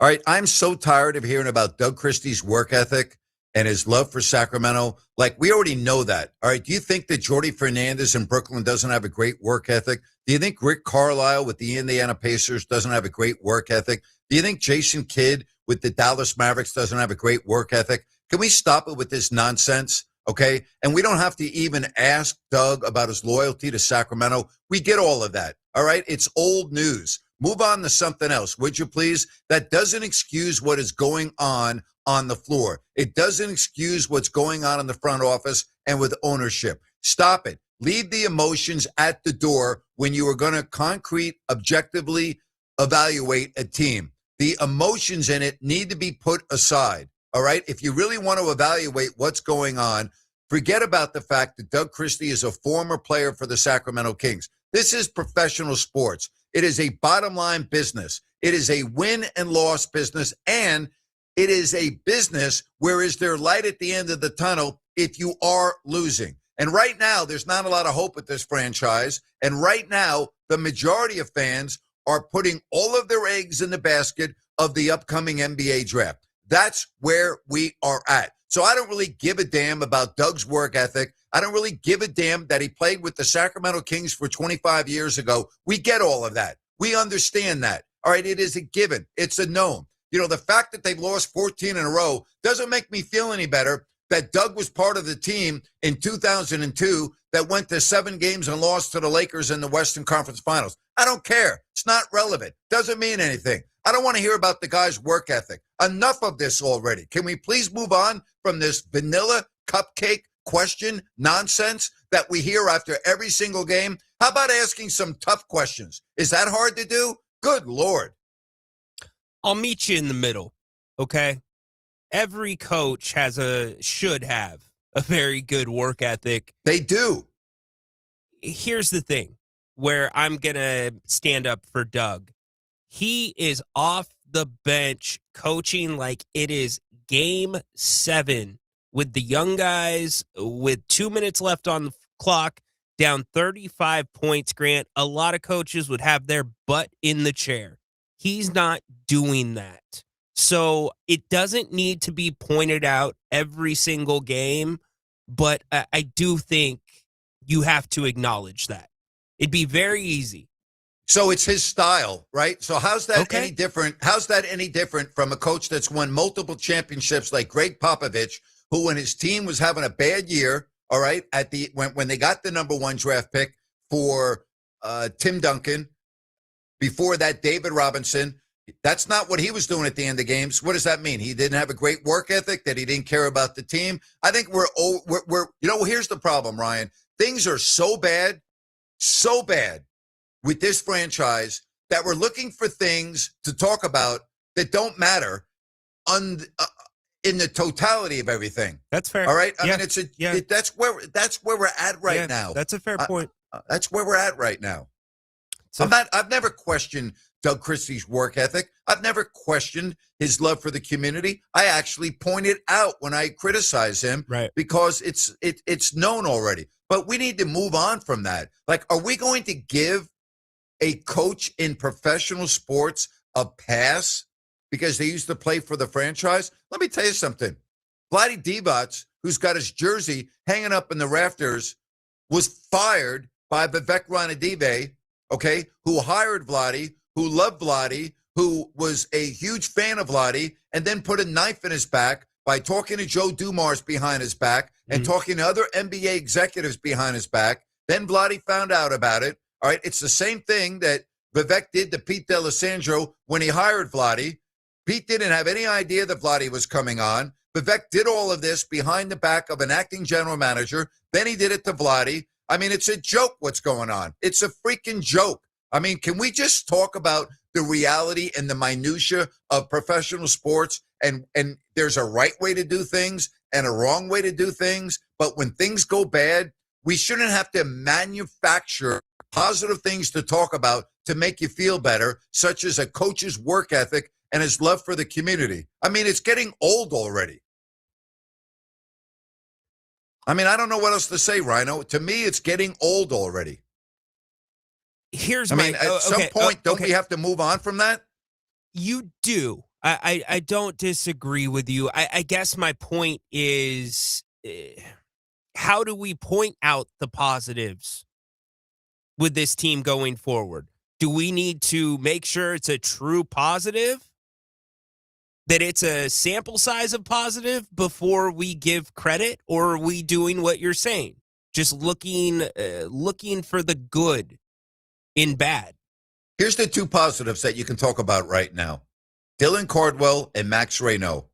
That's your positives. Right now, there are no other positives that I can point to. All-Star break. That's positive. No Less games than for a 30 week. games left in the season. That's a positive. Yeah. No games for a week. That's a positive. You're exactly right. But seriously, I mean, and here's another positive. You have an opportunity because barring a unforeseen occurrence, you're going to have one of the top 4 picks in the draft in all likelihood. Can't guarantee it. And you have a chance to get a player that can be one that will really elevate the play of your franchise. So you can look at that as a positive, that's your glimmer of hope.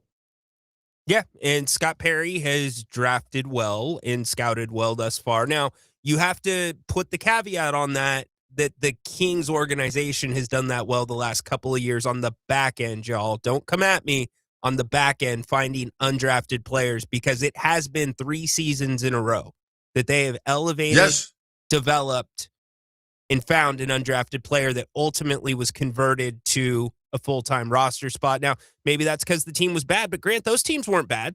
Those teams were 46 wins. What was last year? 42 wins? Yep. So Doug was asked some difficult... 40 wins last year. 40 wins. Thank you. Doug was asked some interesting questions before the game that we can get to on the other side about tanking, rest management, etc. So he was asked a couple of hard ones. All right, we'll get to that in a moment, but first I want to tell you about DAS Mechanical. I love talking about them.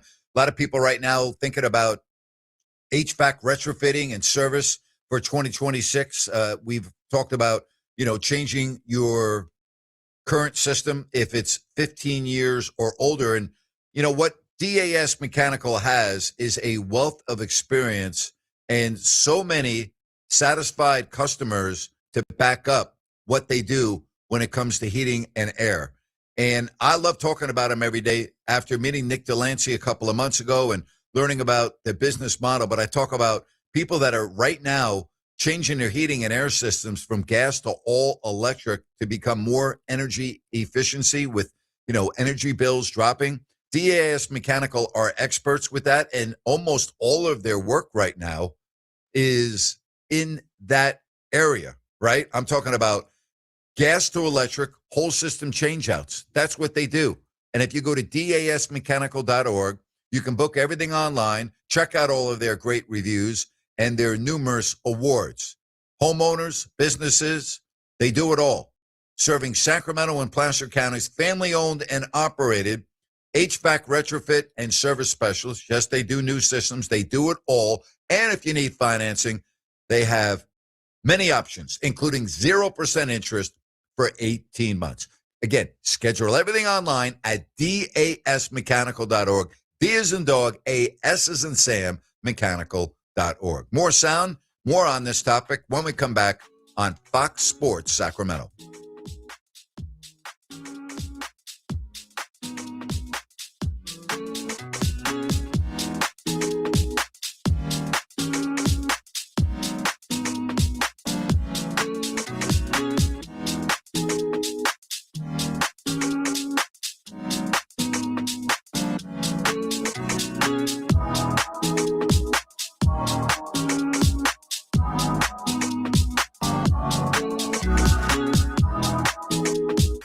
It's the All Things Legal Show, heard every Saturday morning from 8 to 9. Join your host, Craig Ashton, with an entertaining and eclectic view of all things legal. Saturday mornings from 8 to 9. Remember, for the best advice, don't think twice. Call Ashton and Price.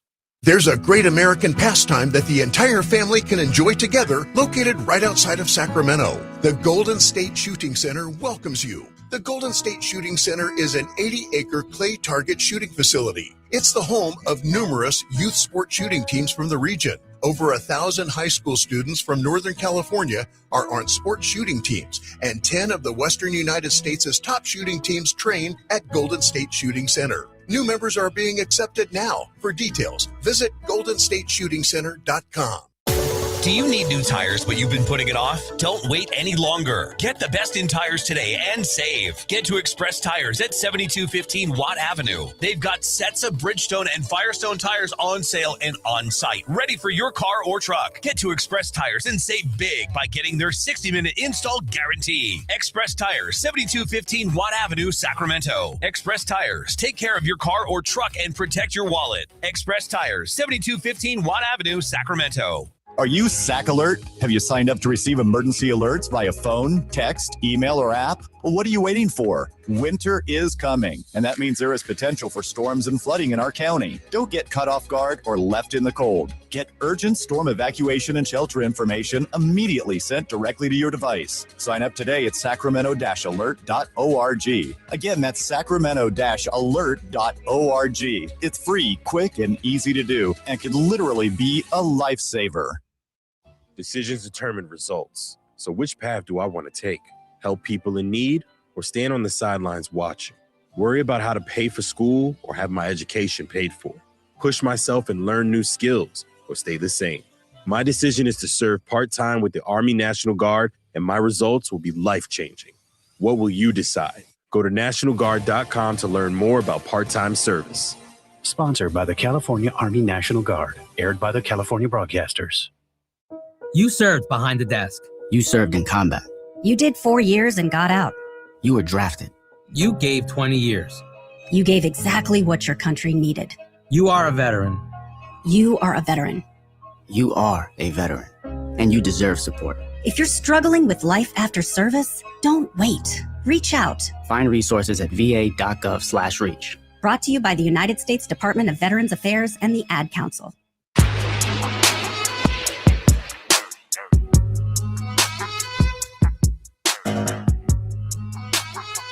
Back with you here on the Grant Napear Show, 916-779-0929. Looking forward to having Scott Pollard on next week. It's his birthday today, by the way. So if you follow him on social media, send him a happy birthday message. Scott Pollard. And his 2-year anniversary of receiving his heart is in 4 days. So a big week for Scott.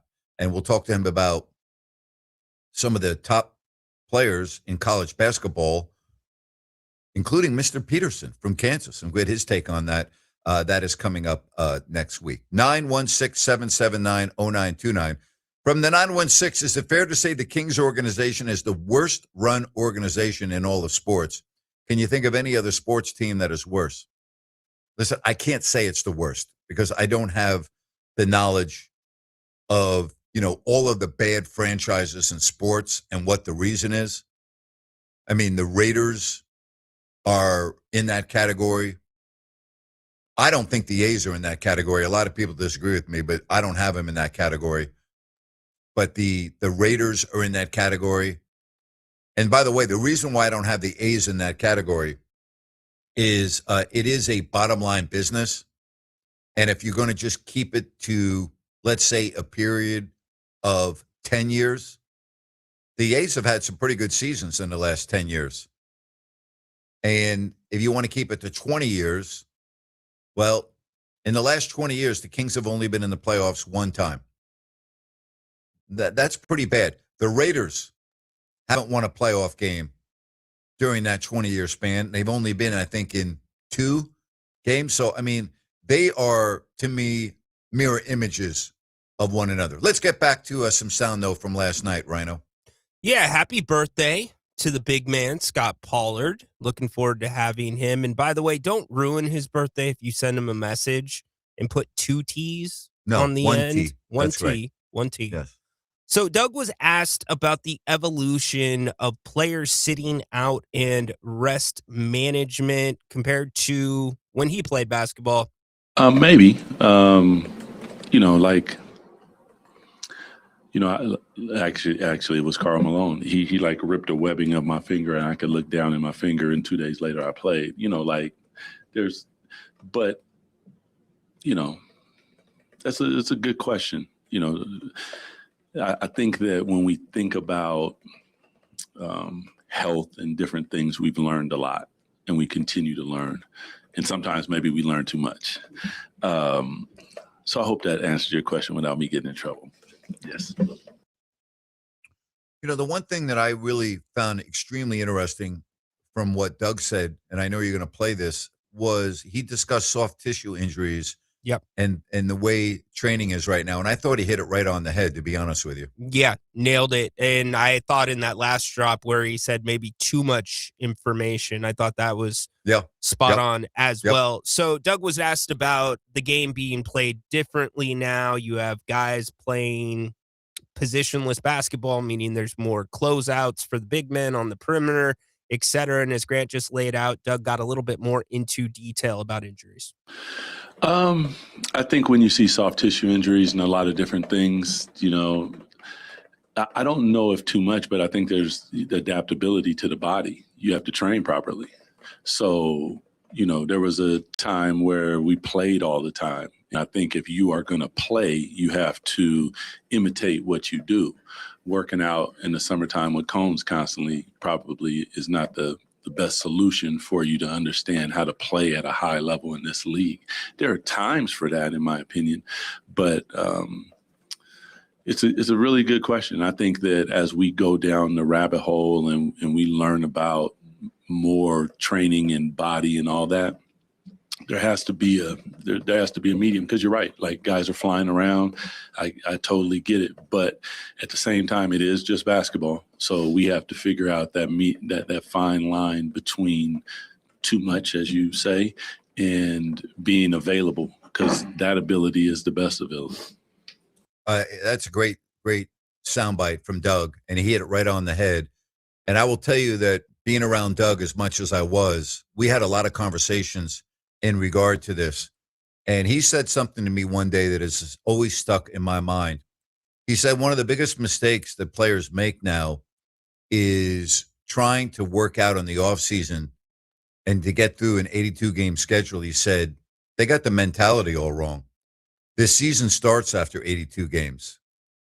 You need to be ready to you need to be at peak performance after 82 games because your goal is to play for 2 more months.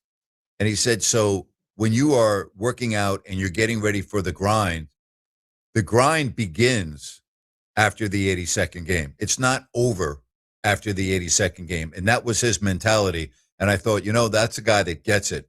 He understands what the big picture is. And I thought his soundbite right there really kind of hit on that about get it done. There's a lot of talk right now, and you brought this up, I believe, last week. Are there just not enough practices? Is the NBA and the way they run their season counterproductive to what they're really trying to accomplish? Because there's not enough work and there's not enough of keeping your body ready. Doug's body was always ready. Doug was always ready to play. And his mentality was, I'm not going to stop playing in the middle of April. I'm trying to get my body to play all the way until June. And he was rarely, to my memory, one of those guys that gassed out. He was a Energizer bunny. He could go for days. I think practice plays into it. I've been saying it for a long time. Dorian echoed it. There's too many alternate trainers around these players. And I can tell you, it is a conflict behind the scenes, not just in the NBA and the NFL, et cetera, because training programs are differently. A great example, not that Max has a different trainer, but Max has been working with the Kings staff. He's put on about 8 pounds of muscle during the season, which is really hard to do with all the cardio that they are doing. So it'll be interesting. It's almost like you need to turn back the clocks. We've got too hyperactive, as Doug said. We know too much. You need to turn back the clocks and look back and see what worked for guys back then. And again, practice playing, but then you've got other players that are worried about getting injured in the summer because they have a contract coming up. So you just never know. But I hate to see the stars and the guys not playing because it contributes to exactly the spot the NBA is in right now. Yeah, it's an issue. And I don't think a lot of fans understand this. The players have mandatory sessions in the weight room, and maybe they are aware of this, but you do have a strength and conditioning coach and an assistant strength and conditioning coach and the most modern technology available in workout rooms and even on the road. Like, I can't begin to tell you how many times I would be on the road in the fitness center at the hotel, which they're all different, right? Some are great, some are not so good. You would rarely be down there and not see one or more players in there with the strength and conditioning coach getting their workout in. Like, it wasn't an optional. It was like, okay, meet me in here at 2:00. We got to get our lift in, right? I mean, it's not something that really is optional. It's part of being a professional, and it's part of your job, and you're expected to do it, and they do it. I mean, Max Reynaud, his body is going to look significantly different at the beginning of next season than it does even right now, even though he's gained, as you said, 8 pounds of muscle. That's not, you don't ever worry about that. That's just going to happen, but that doesn't happen overnight, but you don't worry about that. No, not at all. And I think you have to look too, and I said this a couple days ago, at the way the colleges do it, because you do have some other trainers here and there, but you don't have nearly the amount. You have the college kids with the school strength and conditioning coach because the kids are at school or they're there during the summer. And it just brings a different continuity. And again, you don't see as many of these big injuries. The only time that I was a nobody, I was a practice guy. The only time I was ever allowed to not be on a program or on the San Diego State program during the summer was when I went to work out with Al Biacani. Because Steve Fisher knew Al, and he's like, oh, Al's going to do anything better than we do. And that's how strict stuff is. And I just think the NBA has gotten further and further away from that. And I wonder when this new CBA is up, which, by the way, I don't think this CBA, we haven't said this yet, I don't think this CBA is doing the tanking problem any favors with the premium now on draft picks and with the inability, unless you're going to go into the third apron, to have multiple stars and get them in the offseason. I think that's contributing a little bit to it as well, but you got to do better. It could be talked about when the CBA is up again with the trainers. Back to my previous question, Grant, I believe the Jets and Sabres have gone 16 years since they last made the playoffs. I would have to put the Jets clearly as one of the worst run franchises in professional sports. I don't even think that is debatable. They are clearly on the list. In New York football, both the Jets and Giants are taking some right now. Yeah, but at least the Giants have won 2 Super Bowls in this century. And the last one, it's 2011, and then they won one in 2007. The Jets haven't won since 1969. So let's not put the Jets and the Giants in the same category. I'm not putting them in that category. I'm putting them in a category where the question's being asked, is the NFL going to discipline both of the owners? Maybe as far as Tisch is concerned. What about the discipline on the Jets owner? Help me out with that one. You're talking about Woody Johnson? Yes, I believe he was also named. I didn't see that. Yes. Are you sure about that? I will double check. I did not see that. So, but I'm not saying you're wrong. I'm just saying I didn't see it. Interesting. Fair enough. All right. Again, 916-779-0929. Grant, does ownership tell the GM more or less to tank? And how does that facilitate to the coach telling his players to compete but not to win? I know you always said players don't care about draft position. Coaches never, ever, ever, ever tell their players to compete and not win. Never. That's never discussed. It's never been discussed, and that doesn't go on. And a player would tell a coach, give him the middle finger.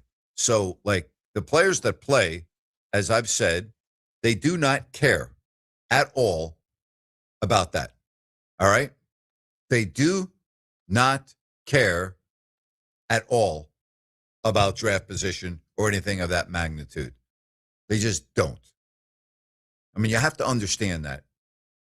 What tanking is a coach's decision on who to play and who not to play, and the organizational decision of who is going to be active and who's going to be inactive. That's how you tank. The players on the court don't tank. The players on the court don't go out and try to lose for the franchise to have a better position in the draft. That doesn't happen. You know what's interesting about the tanking aspect that we have not brought up? I wonder if the books, the sponsors, are going to push back on this. Of course they are. Of course they are, because if the ratings go down, that means less people are watching their spots, and they're going to want rebates, and they have guarantees built in all of this of certain, and they're going to have to be, then the networks have to have make goods. Those are extra spots, and we can go on and on. But from a gambling aspect, it's a lot sketchier to bet on a bunch of guys that usually do not play and you don't know what to expect versus a group of proven guys that normally are in the rotation. Well, it's still it's a huge can of worms going on right now. And I wonder, we've talked about a lot of things here in the first 2 hours, but here's what is not good for a league. Negative publicity is not good for a league like the NBA. And the adage that, any news is good, like even if it's bad news, if your name's out there, it's good. People are talking about you. No. This is not good for the NBA. Okay? Even if this is not reality, which I think it is reality, but let's say it's not reality, the perception that the league has multiple teams not trying to win every night. If you are a casual fan not the hardcore fan, the casual fan, and you're hearing this from Dan Patrick and Bill Simmons and others, you're like, keep me away from that. I don't want to invest my time in that. This is a real problem for the NBA. It's a real problem. So this is a really good question from Mark in the YouTube chat. What was it called back in the 80s and 90s when you were around some bad Kings teams, Grant? It wasn't called tanking. Well, tanking didn't go on the way it goes on now. It really started with Greg Popovich because teams back then didn't really shut down their players in the middle of the season. It would happen towards the last week or two of April, and that was like a guy was dealing with an injury here or an injury there. It was a real bad situation. We're not playing you the rest of the season. You're going to miss the final 5 games or what have you.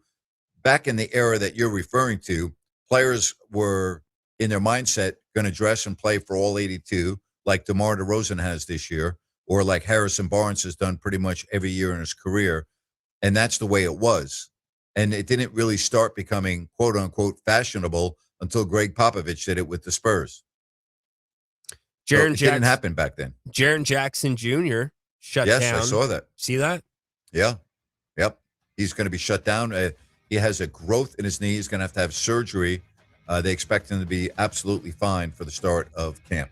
No. 1 hour left. Yeah, go ahead. What's that? No, they expect him to be fine. Shocking. I know. February with the season not opening up until October. I know. Shocking. We are going to have Grant's rant. Yes. 1 hour left of the show. Keep it here. Grant Napear, Fox Sports, Sacramento.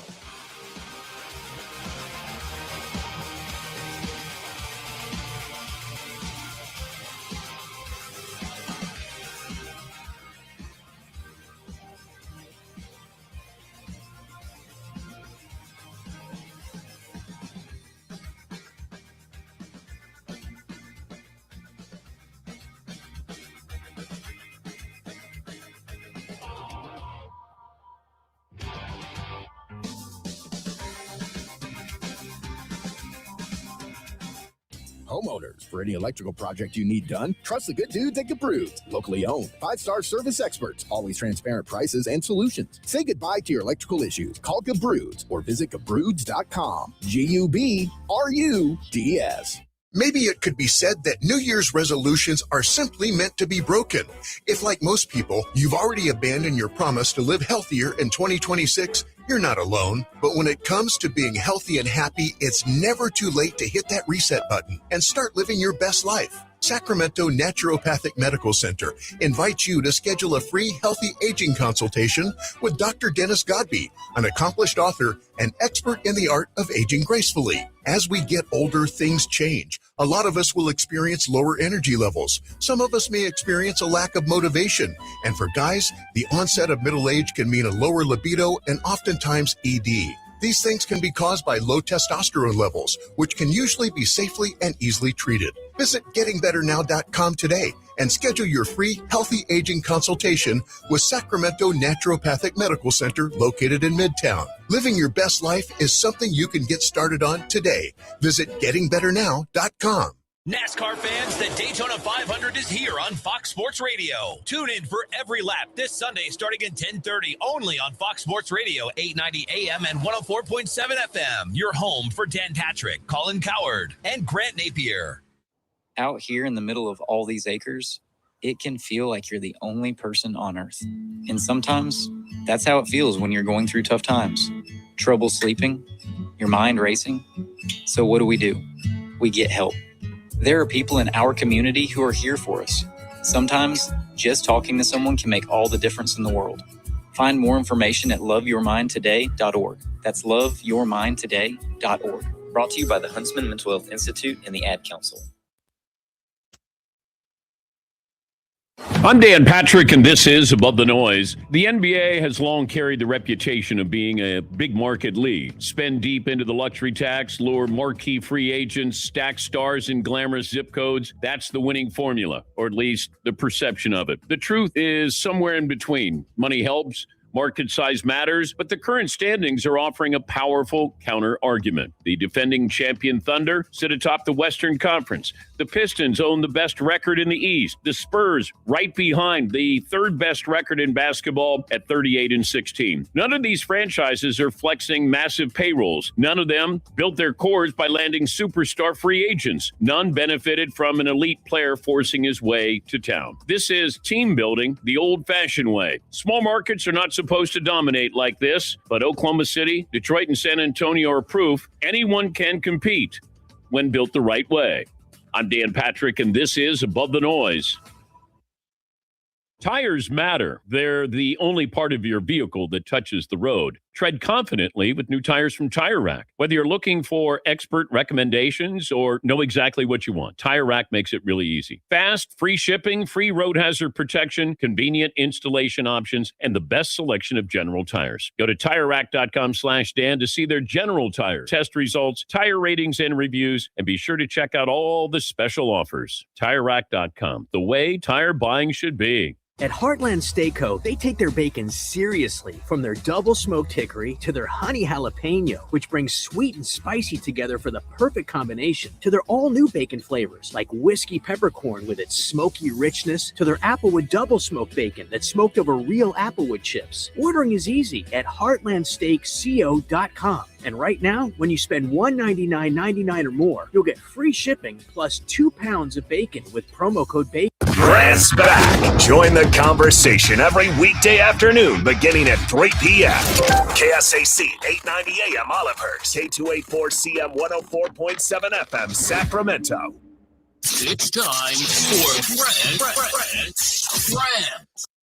Serve him up for me, Rhino.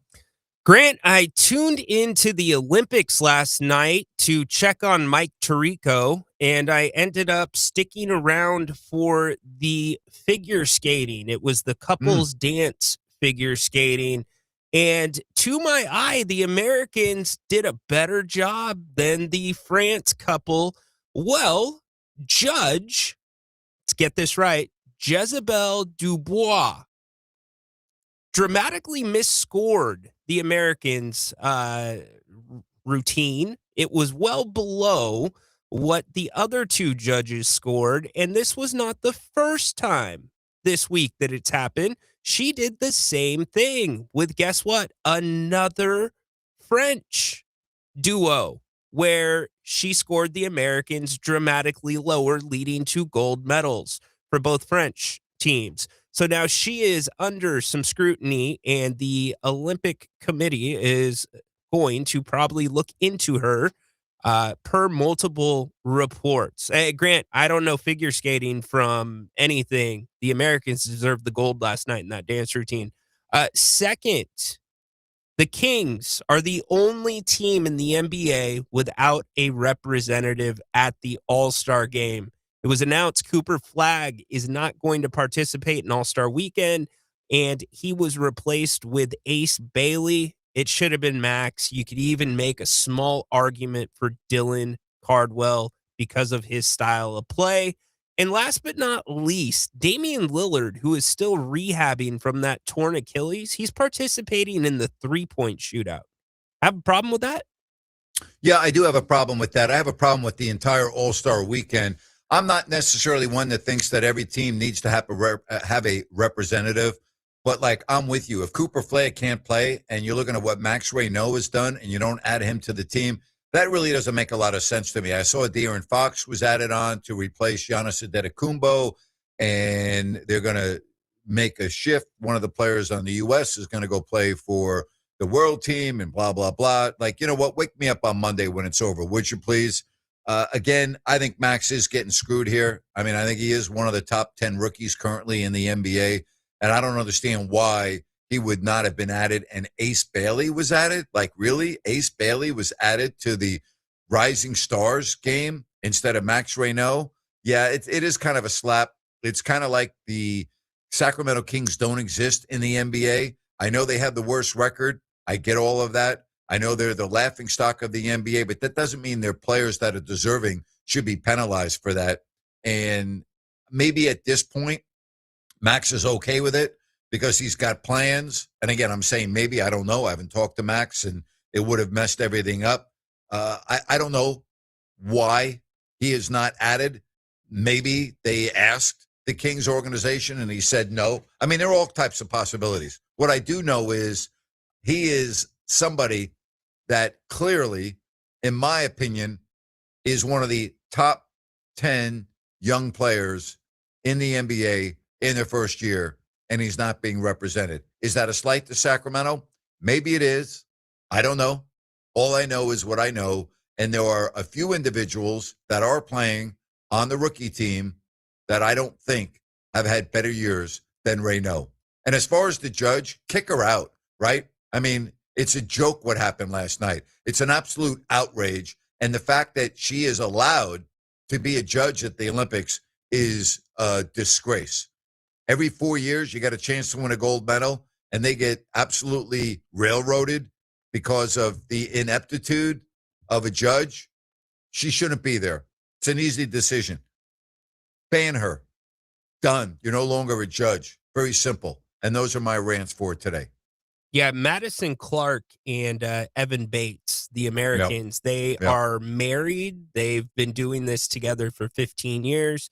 Their routine, and again, not an expert here, it was really, really good, and it appeared to be much more difficult than what France pulled off for the win. Nonetheless, even with the Rising Stars game, when they initially announced the players grant, there were guys, we went down it. Max had better stats than them. Like Yannick, of course, we're going to go here. Yannick Conan Niederhauser for the Clippers. Yep. He's on there. Like, really? Two-way guy? Really? Now, I do not agree with you about Dylan Cardwell. He should not be on there. But Max Reynaud, yes. Yes. I just threw it in. But Max, I 100%. understand. His body, he hasn't played enough. But yes, I would agree with you on Max for sure. Yep. Hopefully he'll be in it next year. Yeah. Right? It's the you want the Sacramento Kings golden rule? This is it. Grab your notebook, grab your pen. If you play for the Sacramento Kings, you have to do twice as much to get half the recognition. All right, let's grade the rooks this year, and let's start with Max Reynaud. Here we are at the All-Star break. A lot of people call it the halfway point, but we're beyond that. But a lot of people do evaluations, midterm grades at the All-Star break. What grade are you giving Max Reynaud? I'm going to give him an A. Based on the fact that he was taken 42nd in the draft, did not play much in the first month of the season. I'm giving him, and again, I'm looking at the totality of everything. Where he was drafted, how he started, where he is now, I'm giving him an A. I can't give him anything under an A either. His defense, yes, there's going to be matchups where he's pushed around. That's going to happen when you're Name me a rookie that's a good defensive player. Exactly. But his willingness to come out and defend all 5 positions on the perimeter and doing a decent job at it at times, combined with what we knew already on the offensive end, that he's a high IQ guy, but Grant, his hands are soft as Charmin, could play tight end at the NFL if he wanted to. Also, I don't think Doug Christie's done him any favors. Not playing him, and I know that Domantas Sabonis has been out, but the majority of Max's minutes when they go double big is with Cardwell. That Sabonis-Max combination, that is a high IQ combination, and we've seen it in small spurts, and it's looked really good, especially with the high-low, but you can't give Max anything under an A. I would agree. Let's move to Nate Clifford. I'll let you go first. Yeah, look, a lot of expectations. I came into the season, and I still believe this. Nate Clifford has the best court vision since Tyrese Halliburton of a Kings rookie coming in, and I think that vision's still there. However, he's dramatically underperformed, and we can point to a lot of things. You can say, well, Doug hasn't given him enough runway. He doesn't know his role. Combinations are different. The bottom line is this: his shot has been inconsistent. When your first shot goes in and you play well on the offensive end, the first shot doesn't go in, you don't play well. When you have 30-point nights and then you have 1 for 15 shooting nights in the same week, like you did yesterday, it's just it's a big before it was incomplete to me. Now I can grade him out. I think he is going to still turn out. I would like to see the ball in his hands more. He's not as quick as we thought. I'm waiting for a letter grade. I'm building it up. I was No, just I'm about to waiting get for my there. letter grade. I'm waiting for my letter grade, teacher, because I have to get to my next class. What grade are you giving him? Wow.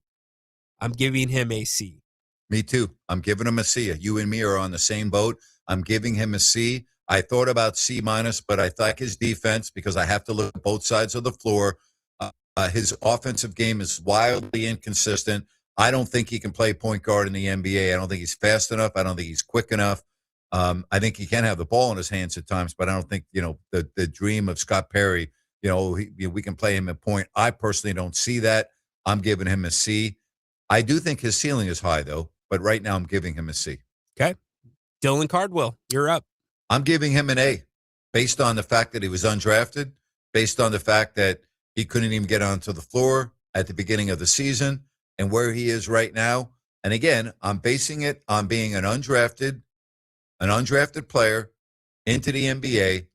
To me, I'm giving him an A. It's a A for me as well. Couple reasons. The really hard stuff he's great at. The really dumb stuff, he does too much. And that can be cleaned up. He has been a sponge offensively with the development in the background, not only practicing it, but implementing it and trying it, whether it goes in or not. And his ability to stay vertical is top shelf for somebody that big. So no doubt, A. All right, so 2 A's and a C for the 3 rookies. And we'll just keep it at that because they're the guys that are primarily, playing every single night. What do you think? How would you grade the Kings Rooks? You can let us know at 916-779-0929. That's 779-0929. You can text the show. You can call the show. All of that available to you. And if you missed hour number 1 of the show, we'll have it for you in just a little bit coming up at 6 o'clock. We'll wrap up the week tomorrow. Rhino will be hosting the show on Monday on President's Day. As the veteran here, the old man needs a little rest. He's taking the day off, and you will be doing the show. You're not old. And Dorian, man, he's 10 years younger than me, calling himself old. Come on. Is that a joke or what? He was just here the other day. I'm like, come on, man. Now, if he keeps doing that stuff where he's wearing shorts in 20-degree weather, you're going to get old quick, my man. Not a good idea. Very, very true. Yeah. He works out all the time. He's trying to show off. He's jacked. That's what he's all about. See, you know what? He's jacked, but he's not the abrasive, super fit guy, that's always in the cutoffs. He's humble. I like that. Yeah. Yeah. All right. Again, 916-779-0929. Day 3 of asking Grant to talk baseball. How about the weird situation with Nick Castellanos? Why? Because he got released? No one cares about him. I mean, the Phillies released him because they were unable to trade him because nobody wants him. So why is that a story? Right? So what? So he was benched last season because he brought beer into the dugout during a game. Have you ever walked into a major league clubhouse? There's beer everywhere. Right? There's beer everywhere. So they try to trade him and nobody wants him. Like, why is that a story? Like, that's what you want me to talk about on a radio show in Sacramento? That the Philadelphia Phillies released a player that nobody wants? Like, do you think that's newsworthy? I don't think so. Let's get to Sam in Rockland. Hi, Sam. How are you? Hey, I'm good. Thank you. I like your grades. I think they're right on, number one. And there's probably only about 90 of us left from the original season ticket holders in 1985, and I happen to be one of them. So I've been to I've probably been to more games than most people, than most pundits. But I'm looking at Cardwell, and he reminds me of Coswell, Dwayne Coswell. Cardwell, I think Cardwell may be better though. So, what's your thoughts on something like that? I think he's a lot more athletic than Dwayne Coswell. He's a shot blocker like Coswell was, but I think that he's got some more tools in his toolbox than Causey had, and he's more athletic, and I love his athleticism. So, Sam, if you don't mind me asking, since you've been a season ticket holder from day one, do you still go to games? And if so, how many games do you go absolutely. to usually? I go to games. I probably make right now. I used to go to all 40 some preseason, and right now I'm 77 years old, and I probably make 20 games a year, and I give away my tickets to charity or other people. But no, I follow the Kings. I've been I've been there and I've done that and experienced it, and I can go through all the players and the drafts and all different things. Good for you. From Joe Klein to whoever. Well, I appreciate it. So have a great show. Well, I want to ask you one more question because you're a true, loyal, longtime fan. Where are you at right now with this franchise? Just tell me. I mean, you've been here from day one. Like, do you have any hope? Well, let me go back. I'm going to go back real quick and take a second of your time, and I'm going to go back to the opening day. I was high on them. We had 3 All-Stars, 1 future Hall of Famer possibly, 1 Sixth Man of the Year, and 1 guy in the name of Keegan Murray. And I thought if we could have put a power forward when Fox was here, put a power forward alongside a Sabonis to help him rebound because he gets the heck beat out of him all the time, I think we could have had a better team, but we never had a real power forward to help out Sabonis. So that's my one take. And I'll stay with it because I can't believe that these guys can't shoot the ball. How in the hell can Levine and Westbrook and DeRozan, these guys shoot in the low 40%? It's beyond me, but I don't know. And where we're headed, I know my buddies all think tear it up and we're going to go after a bunch of draft picks and all this, but if you look at the draft picks, you still have to have 12 men on your team. Who are you going to get rid of? And they're talking about DeRozan and Levine and whatever. I can understand that, but I don't know how you're going to replace people. So you got to blend the old with the new. And that's where I think they are, because I do not think that the Kings have enough people to get a first or a second round pick other than the one that they're going to try and, pick up. Right. And I don't know where they're going to fall. So I don't know where this thing's going to go. I really don't. These guys that are playing, they're playing really hard. And I'm 100% behind you that says the coach does not tell these guys not to shoot. These guys are trying to make an NBA career. Correct. So they're playing as hard as they can. Correct. But they don't have the experience that it takes to beat the Utahs, even though they're lowly, and Mahern and those guys. They don't have the experience to beat them yet. But you give this little group that's starting another year, they'll probably have it. But you're going to have to figure out how to blend the old with the new. And I don't know where that's going to go. I can send you things that I wrote to the B and everything if I can, that I just write to them. But it's a tough call right now what Perry's got, and I still think you're going to have to keep a few of the new guys and blend them with the old guys. And on the draft. I'm a big Cameron Boozer fan, but he's another one. He's 6'7". He's the same height as, our other 6'7" guys. So, I don't know what the hell to say. I'm Peterson. I watch Peterson play. He's fast, but we have a lot of fast players. Yeah. So, I don't know. But listen, have a great show, and I'll try and chime in from time to time if you don't mind. Well, I don't mind. I would actually like it if you would call in from time to time, and you enjoy your weekend. Thank you very much, Sam. Thanks. Have a great day. Hey, you too. Boy, I love that. Day one, season ticket holder. That is awesome. Absolutely awesome. You know what else is awesome? Having a well-qualified, experienced, trustworthy real estate agent when it comes time to buying a home or selling a home. And that's why I love talking about Spence with Village Financial Group. And with the expected Fed rate cuts, boy, oh boy, just wait. There's going to be a boom in the housing market, bidding wars, houses are going to go fast. You need to get in line right now and be ready to roll. And that's what Spence can do for you, who is incredibly experienced, 30 years in the mortgage industry. And his white glove service, kind of like a boutique shop experience, one stop. He'll take you from the start line to the finish line. And keep in mind that Spence is a very creative financing specialist, and he has access to private money, which will expedite the entire process. Keep that in mind.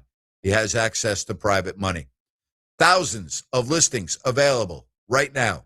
VFGloans.com. That's VFGloans.com.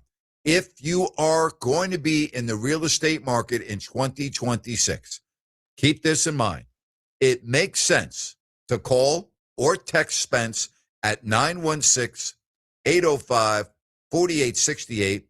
That's 916-805-4868.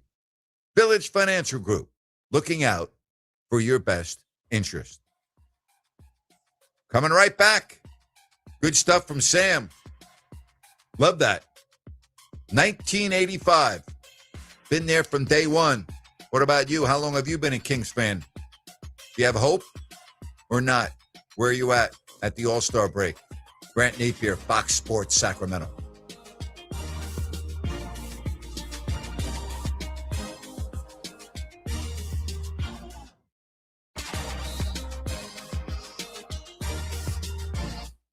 Call the good dudes at Gabrudes.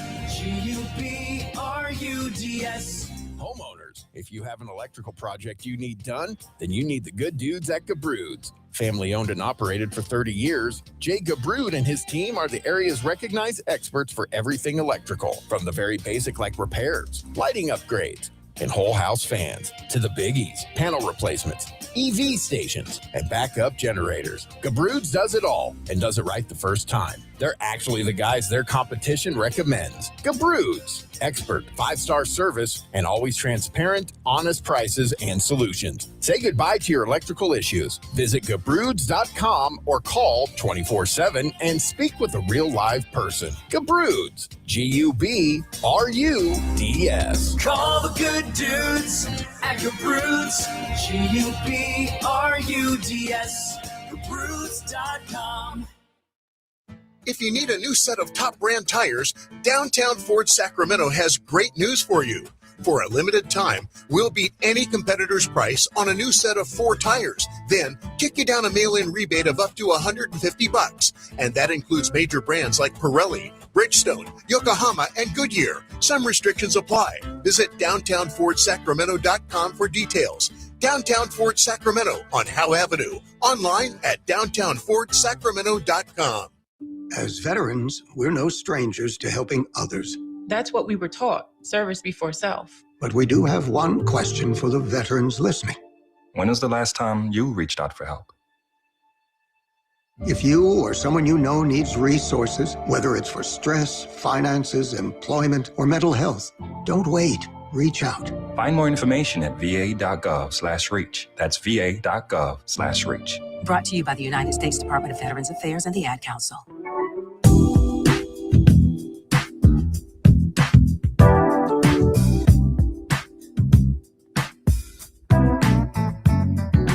Nine 916-779-0929. That's 916-779-0929.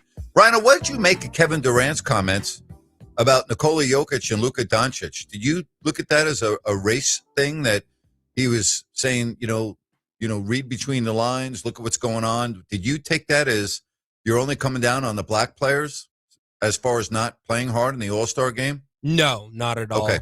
Not a lot at of people are. That's why I'm asking you. Yeah, I know. Well, there's been some people in the mainstream media that have actually suggested that's how they should play the All-Star game, which is completely ridiculous. But I would say it's along the lines of Kevin Durant being Kevin Durant, but also I think taking a fun shot at those guys since they're going to be playing against each other. So that's where that's all you took it as, right? It's Kevin Durant. You know, like if DeMar DeRozan came out and said something like that, I'd be like, whoa. But Kevin's got 19 burners. He never says stuff to people's face. He's always got a hidden agenda when he's saying something like that, especially at a press conference. Yeah, and again, in America, everything makes everything about race. Everyone makes everything about race seemingly. So that's why I asked you, because I'm just like, oh my gosh, here we go again. Like, Yeah. there's always something. How did you take it? Was it that? I took it as, well, you have the sound. Let's hear it, and then we'll dissect it. Compete and try to win the whole tournament here? You should ask the Europeans if the world team if they're going to compete. I mean, because we look at Luka Doncic and Nikola Jokic now. Let's go back and look at what they do in the All-Star game. Is that competition? So we haven't questioned what they've been doing, but we're going to question the old heads and the Americans. But these two dudes out there, Luka and Jokic, they don't care about the game at all. These dudes be laying on the floor. They shoot from half court, but you got to worry about the old heads playing hard. I can read between the lines, bro. And I just think a lot of times, I'm just saying that I can read between the lines. And it's not just about you. It's just a overall topic that everybody has just been talking about. Read between the lines. What does that mean? I mean, that's where I am asking if that had racial undertones to it. Read between the lines. What does that mean? Well, maybe the read between the lines thing. First off, Luka, do you consider him a face of the NBA right now? I consider him one of the main faces in the NBA. I would say either 1, 2, or 3, along with Nikola Jokic. And I personally think it's Shai Gilgeous-Alexander. Mm-hmm. I can't ever dismiss LeBron. I mean, as long as LeBron is in the league, he's going to be one of the faces of the franchise. So I'm taking that as a given. Durant's clearly one of the faces of the franchise, but so is Luka. Luka's clearly top 3, no less than 5. I mean, how could you have him less than 5? Yeah, no, I'm with you. I'm 100% with you. You got Steph Curry you can throw in there as well. I to me, think that is Durant saying we're the guys that always get blamed for it. I've been the face of the league. LeBron's been the face of the league. These are the newer guys. Jokic, to me, he's one of the best players, if not the best player in the league, but he's not the face of the league. Yeah. It's just not his thing.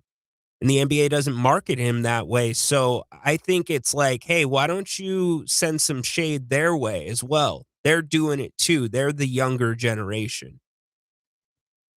But well, I get where you're interpreting. I can read between the lines. I understand that.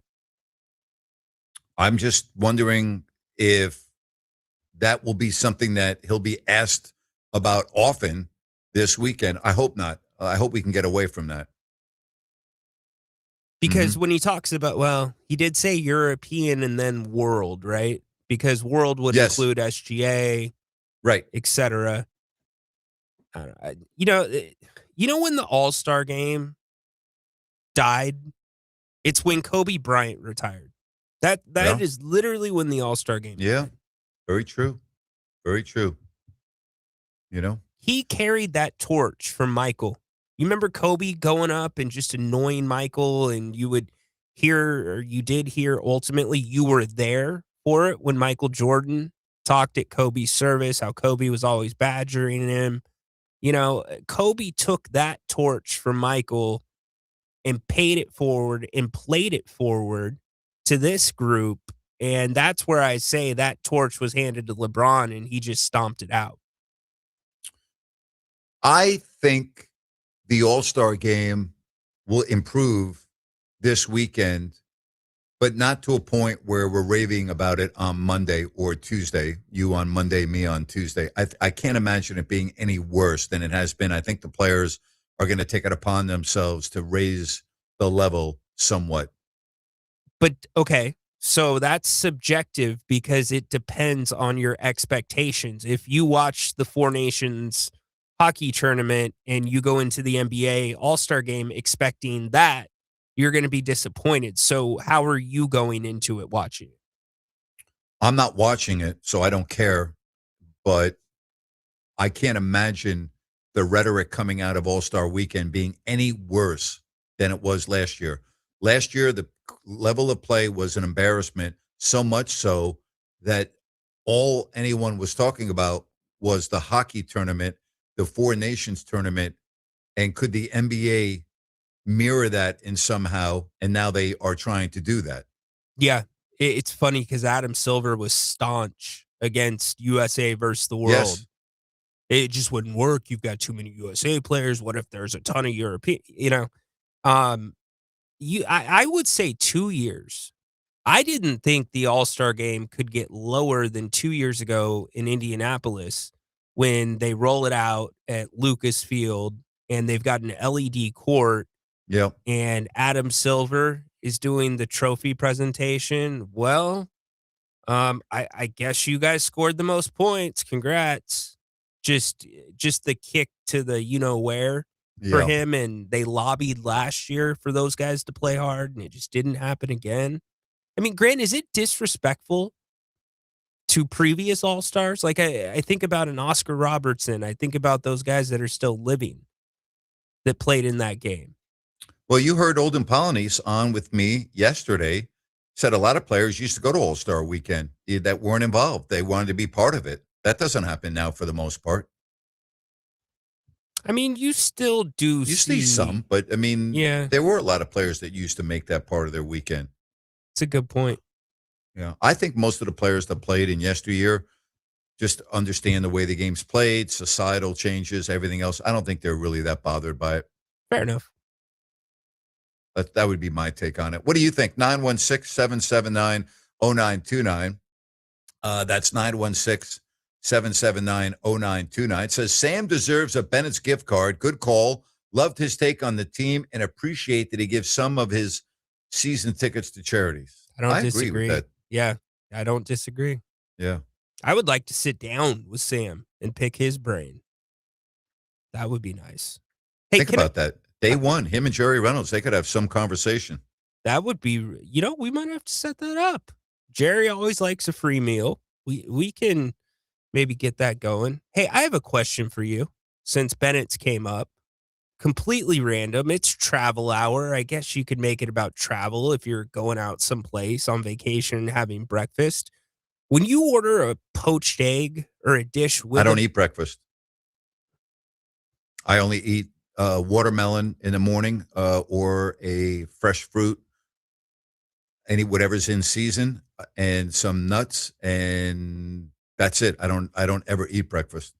Has it always been that way? Pretty much, yeah, all my life. Yeah, so you're asking the wrong guy. But go ahead, you can finish your question. I was just curious, when you order a poached egg, what the expectation I've never had a is. poached egg. Yeah. I don't like my eggs poached. If I have them, I like scrambled eggs or hard boiled. I've never had a poached egg. Interesting. All right.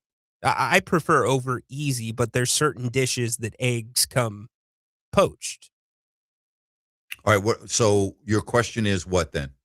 My question is, it should still be runny in the middle when it's poached. It shouldn't be like a hard-boiled egg. That's the whole point of a poached egg. Again, I've never had a poached egg, and I don't want a poached egg, so this isn't a conversation that we need to continue because I'm not going to be able to comment on it. Fair enough. When I do travel around the world, though, I'm very picky with my eating. I don't just all of a sudden, go to a different country and automatically try their cuisine. All right? I don't do that. I mean, I'm not that type of person. I'm very picky with what I eat. I mean, very much so. Just don't do it.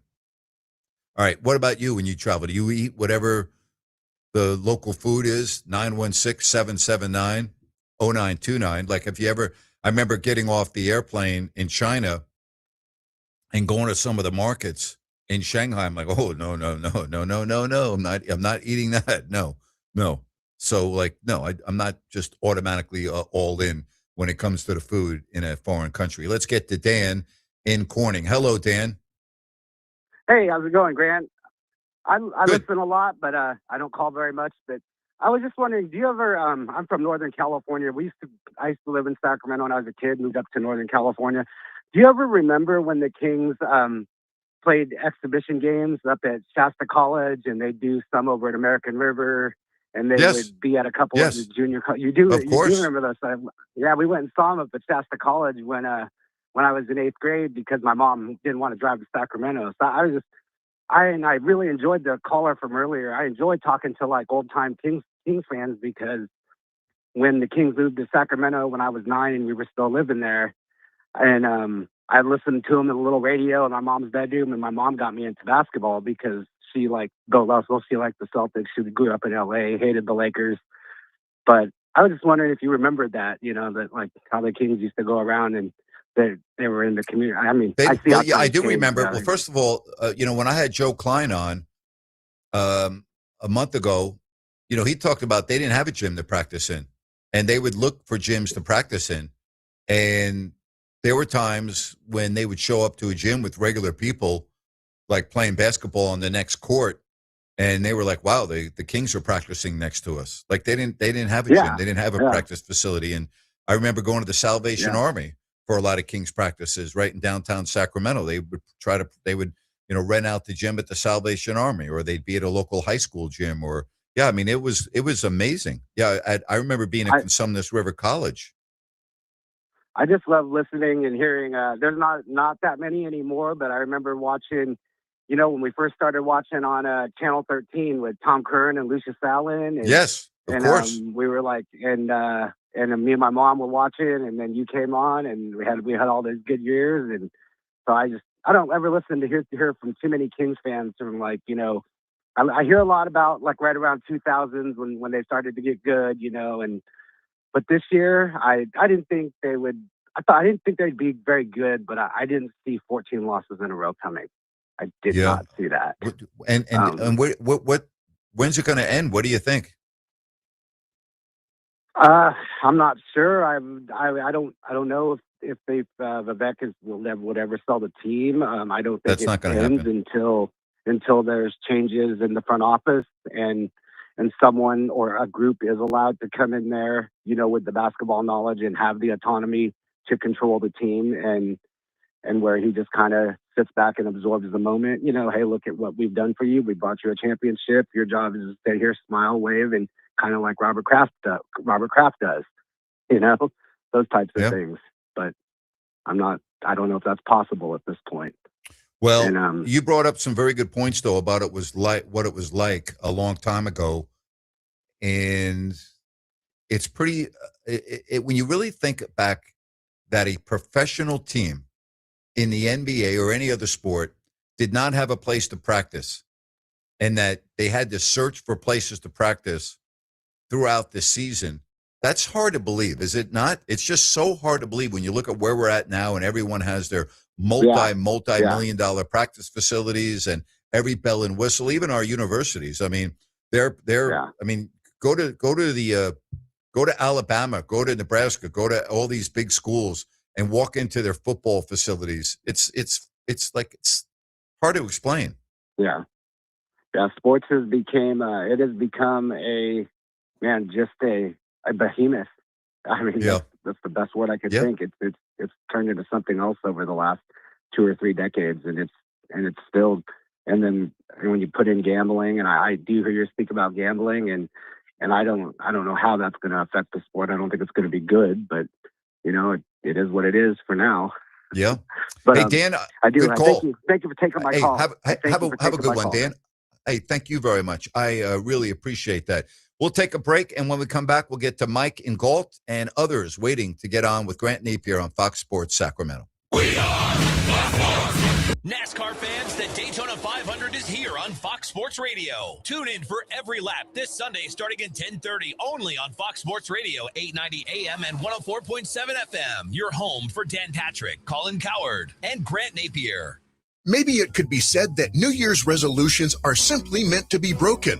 If, like most people, you've already abandoned your promise to live healthier in 2026, you're not alone. But when it comes to being healthy and happy, it's never too late to hit that reset button and start living your best life. Sacramento Naturopathic Medical Center invites you to schedule a free healthy aging consultation with Dr. Dennis Godby, an accomplished author and expert in the art of aging gracefully. As we get older, things change. A lot of us will experience lower energy levels. Some of us may experience a lack of motivation. And for guys, the onset of middle age can mean a lower libido and oftentimes ED. These things can be caused by low testosterone levels, which can usually be safely and easily treated. Visit gettingbetternow.com today and schedule your free healthy aging consultation with Sacramento Naturopathic Medical Center located in Midtown. Living your best life is something you can get started on today. Visit gettingbetternow.com. Listen up, guys. Are you experiencing any of the following? Fatigue, less drive, poor performance? If so, you may be one of the nearly 30 million men in the U.S. today dealing with ED. But did you know you don't have to pay hundreds for a prescription anymore? And you don't have to deal with the hassle of seeing the doctor or the embarrassment of going to the pharmacy for a certain pill. Now, with one free call, you can find out how Herbal Virility Max can help you feel like a man again. For over a decade, Herbal Virility Max has helped guys just like you put a smile back on their face with improved performance and drive. Call today and ask about our buy one, get one free offer. 800-690-8445. 800-690-8445. 800-690-8445. That's 800-690-8445. Are you SAC Alert? Have you signed up to receive emergency alerts via phone, text, email, or app? Well, what are you waiting for? Winter is coming, and that means there is potential for storms and flooding in our county. Don't get caught off guard or left in the cold. Get urgent storm evacuation and shelter information immediately sent directly to your device. Sign up today at sacramento-alert.org. Again, that's sacramento-alert.org. It's free, quick, and easy to do, and can literally be a lifesaver. You've been saying you're going to pay better attention to your home's honeydews. Check one off your list right now by calling Gabrude Services to schedule a 12-point inspection of your home's electrical system. The safe rule of thumb is every 5 years for an inspection. If it's been 5 years or more, call Gabrude's now. A qualified technician will provide a thorough inspection of the electrical system to ensure it's safe or alert you to potential problems. At Gabrude's, electrical work is all we do. We are the area's recognized experts for anything electrical, and our number one priority is ensuring your home and family are safe. You've been saying you'll pay better attention to your home. Stop saying it. Make the call to Gabrude's. Talk with a real person and schedule your 12-point inspection today. Gabrude's, locally owned for more than 30 years. Gubruds. Call the good dudes at Gabruds. Gubruds. Gabruds.com.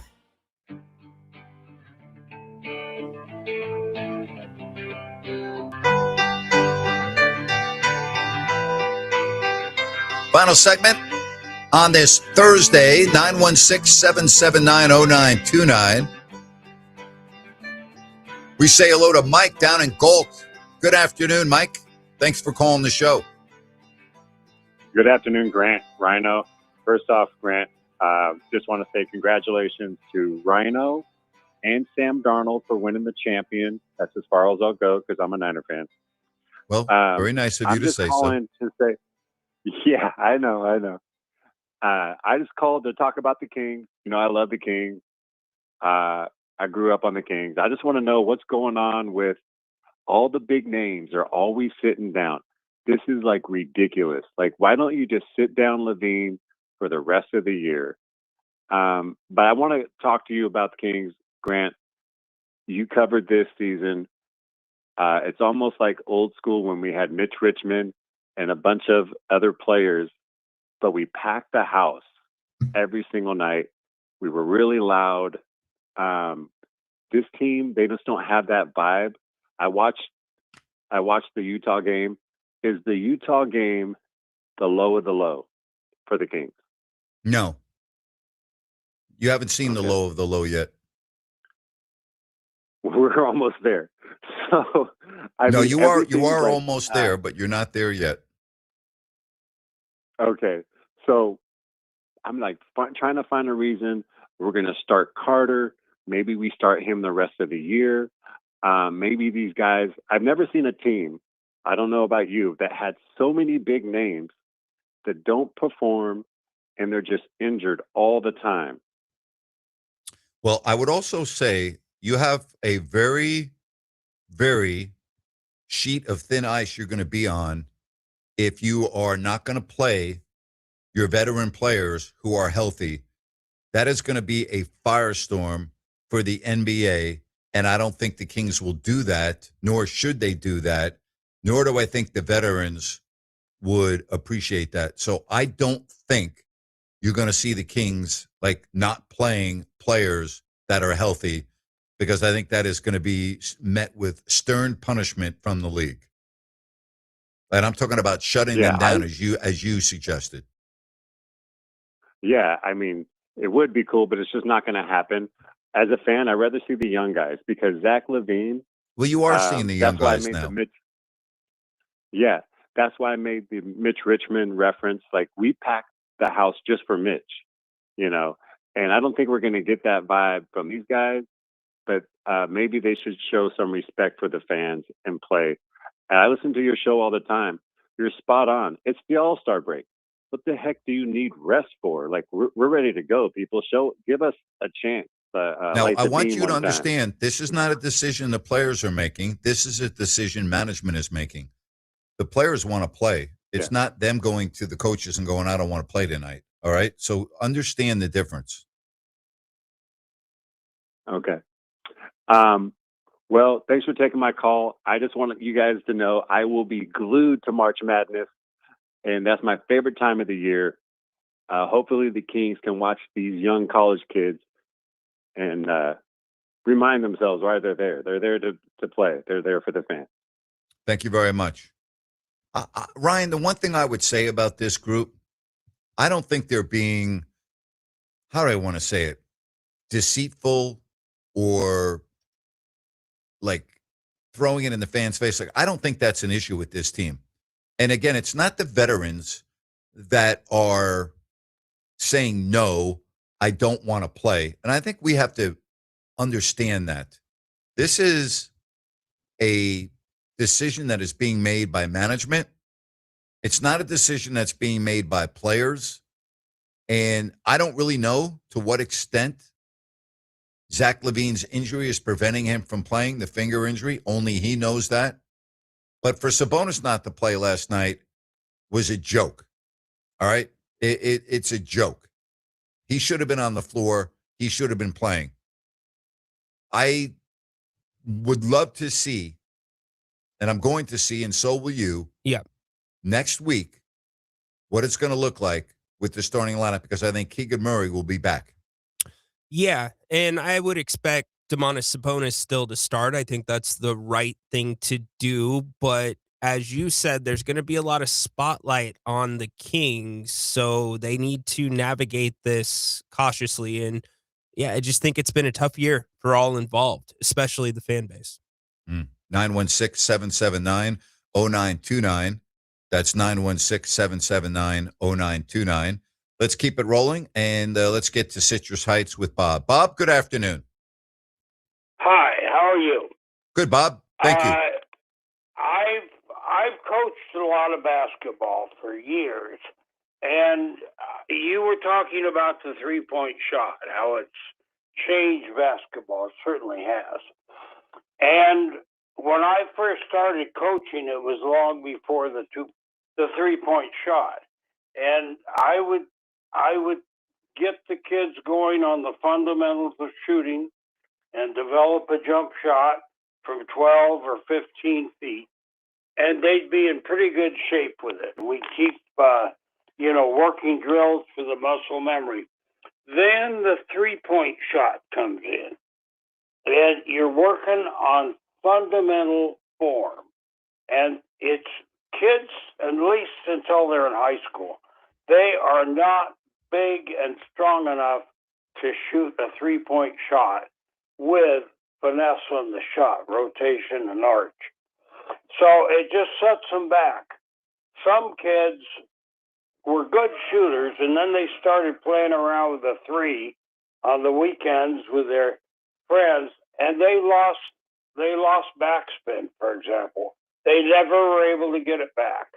we drill them, and they worked hard on it, but they lost it. So therefore, they lost a major part of a good shooter.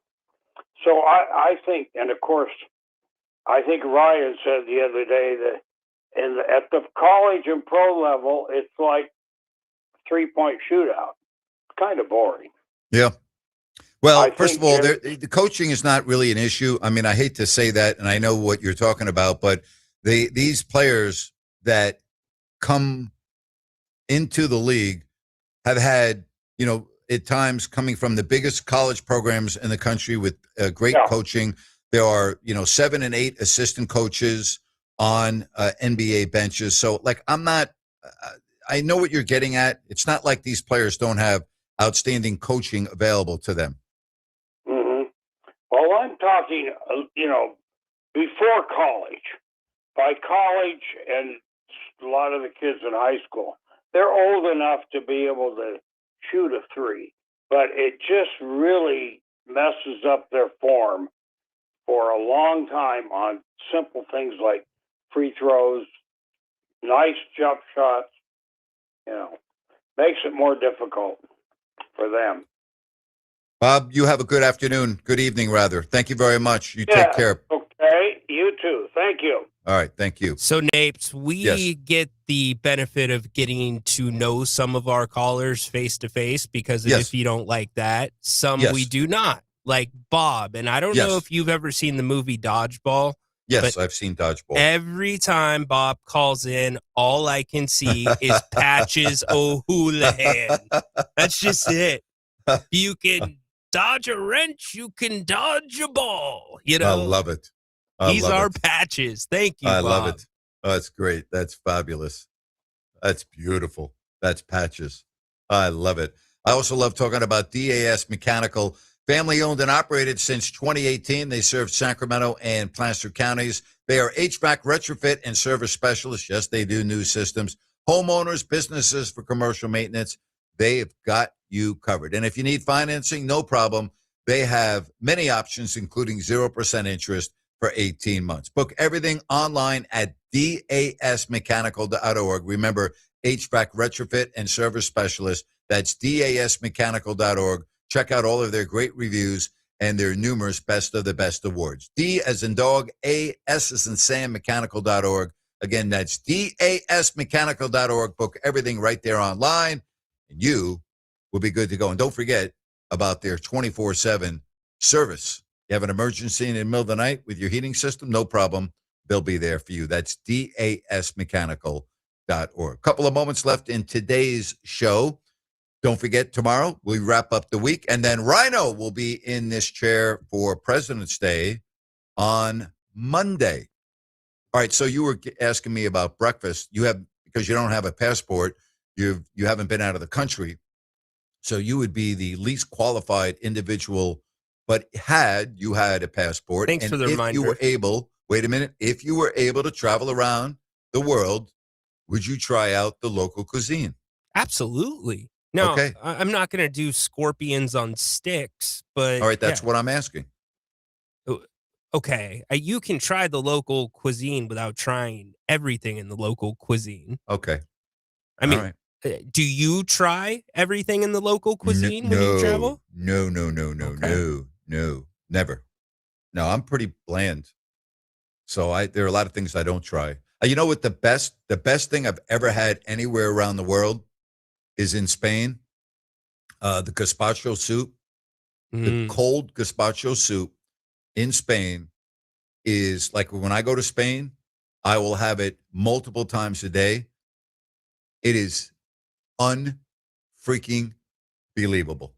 That is my favorite thing anywhere in the world is the gazpacho soup in Spain. Wow. Yeah. That's a huge statement because you've been so many places. It is absolutely unfreaking believable. It's like refreshing, light, but rich at the same time, I'm guessing. It is so good. It's unbelievable. It's amazing. And whenever I travel, if I see gazpacho soup on the menu, I always order it, but it's never like it is in Spain. Is it the same flavor profile or are there multiple versions? It's the same flavor profile, but the range of flavor is a wide range. It's in the same family, but it's like New York pizza. Uh-huh. Like real vintage New York pizza is very hard to duplicate. You will sometimes go to areas even around the world where it comes at least close, where you can go, okay, I can eat this and enjoy it. But New York vintage pizza from a New York City pizzeria on the side street, that's really tough to beat. It really is. Dorian chimes in. By the way, Mike, thank you for the Seahawks love. Dorian says, better than the cheeseburger from Serbia. The gazpacho soup, I'd put it right up there, neck to neck. I mean, it's so different, a cheeseburger to cold gazpacho soup. Different worlds. Different worlds, yes. Yeah, but Serbia, that cheeseburger, the best I've ever had in the world. But the gazpacho soup in Spain, unbelievable. This on the text line, what's the over-under on Rhino getting a passport May 1st? And I'll take the under from Dave in Elk Grove due to peer pressure from me and Grant. It's coming from all quarters. It will, well, if the government can issue it before then, it will be the under. Yes. That's inside knowledge right there, Dave. Book it. I love it. I love it. How great is that? That's May good 1st, stuff. that's not that far away. I who's to say? I haven't started already. I'm not even going to ask. I just want to be surprised when you get it in the mail and you send me a photo of it. And then I'm going to want to fill it with stamps. Yes, see, I love the stamps, and when you get a new passport, they let you keep your old one. They punch a hole through it. And then I have my passport still with all my stamps of where I've been around the world. I had to get a new passport recently because I was running out of pages, and you have to have at least 2 pages before you can travel out of the country, or a lot of times they will deny you boarding. Can you have multiple stamps on one page? Oh, yeah. Oh, Okay. yeah. Mm-hmm. Yeah. You should see Vlade Divac's passport. I mean, you can't even find a little piece of the page that is visible. It's all covered in stamps. It's What's wrong with you? Why do you know what his passport looks like? Because I asked to see it because he travels. What's wrong with you? That's all he does is travel around the world. Oh, I wanted to see goodness. it. I was like, dude, that is unbelievable to me. I know I'm a little different. All right. Don't forget tomorrow, 3:00, right back here on Fox Sports Sacramento. For Rhino and Sacktown, Grant Napear, thanks so much for listening here to Fox Sports Sacramento. Bye-bye.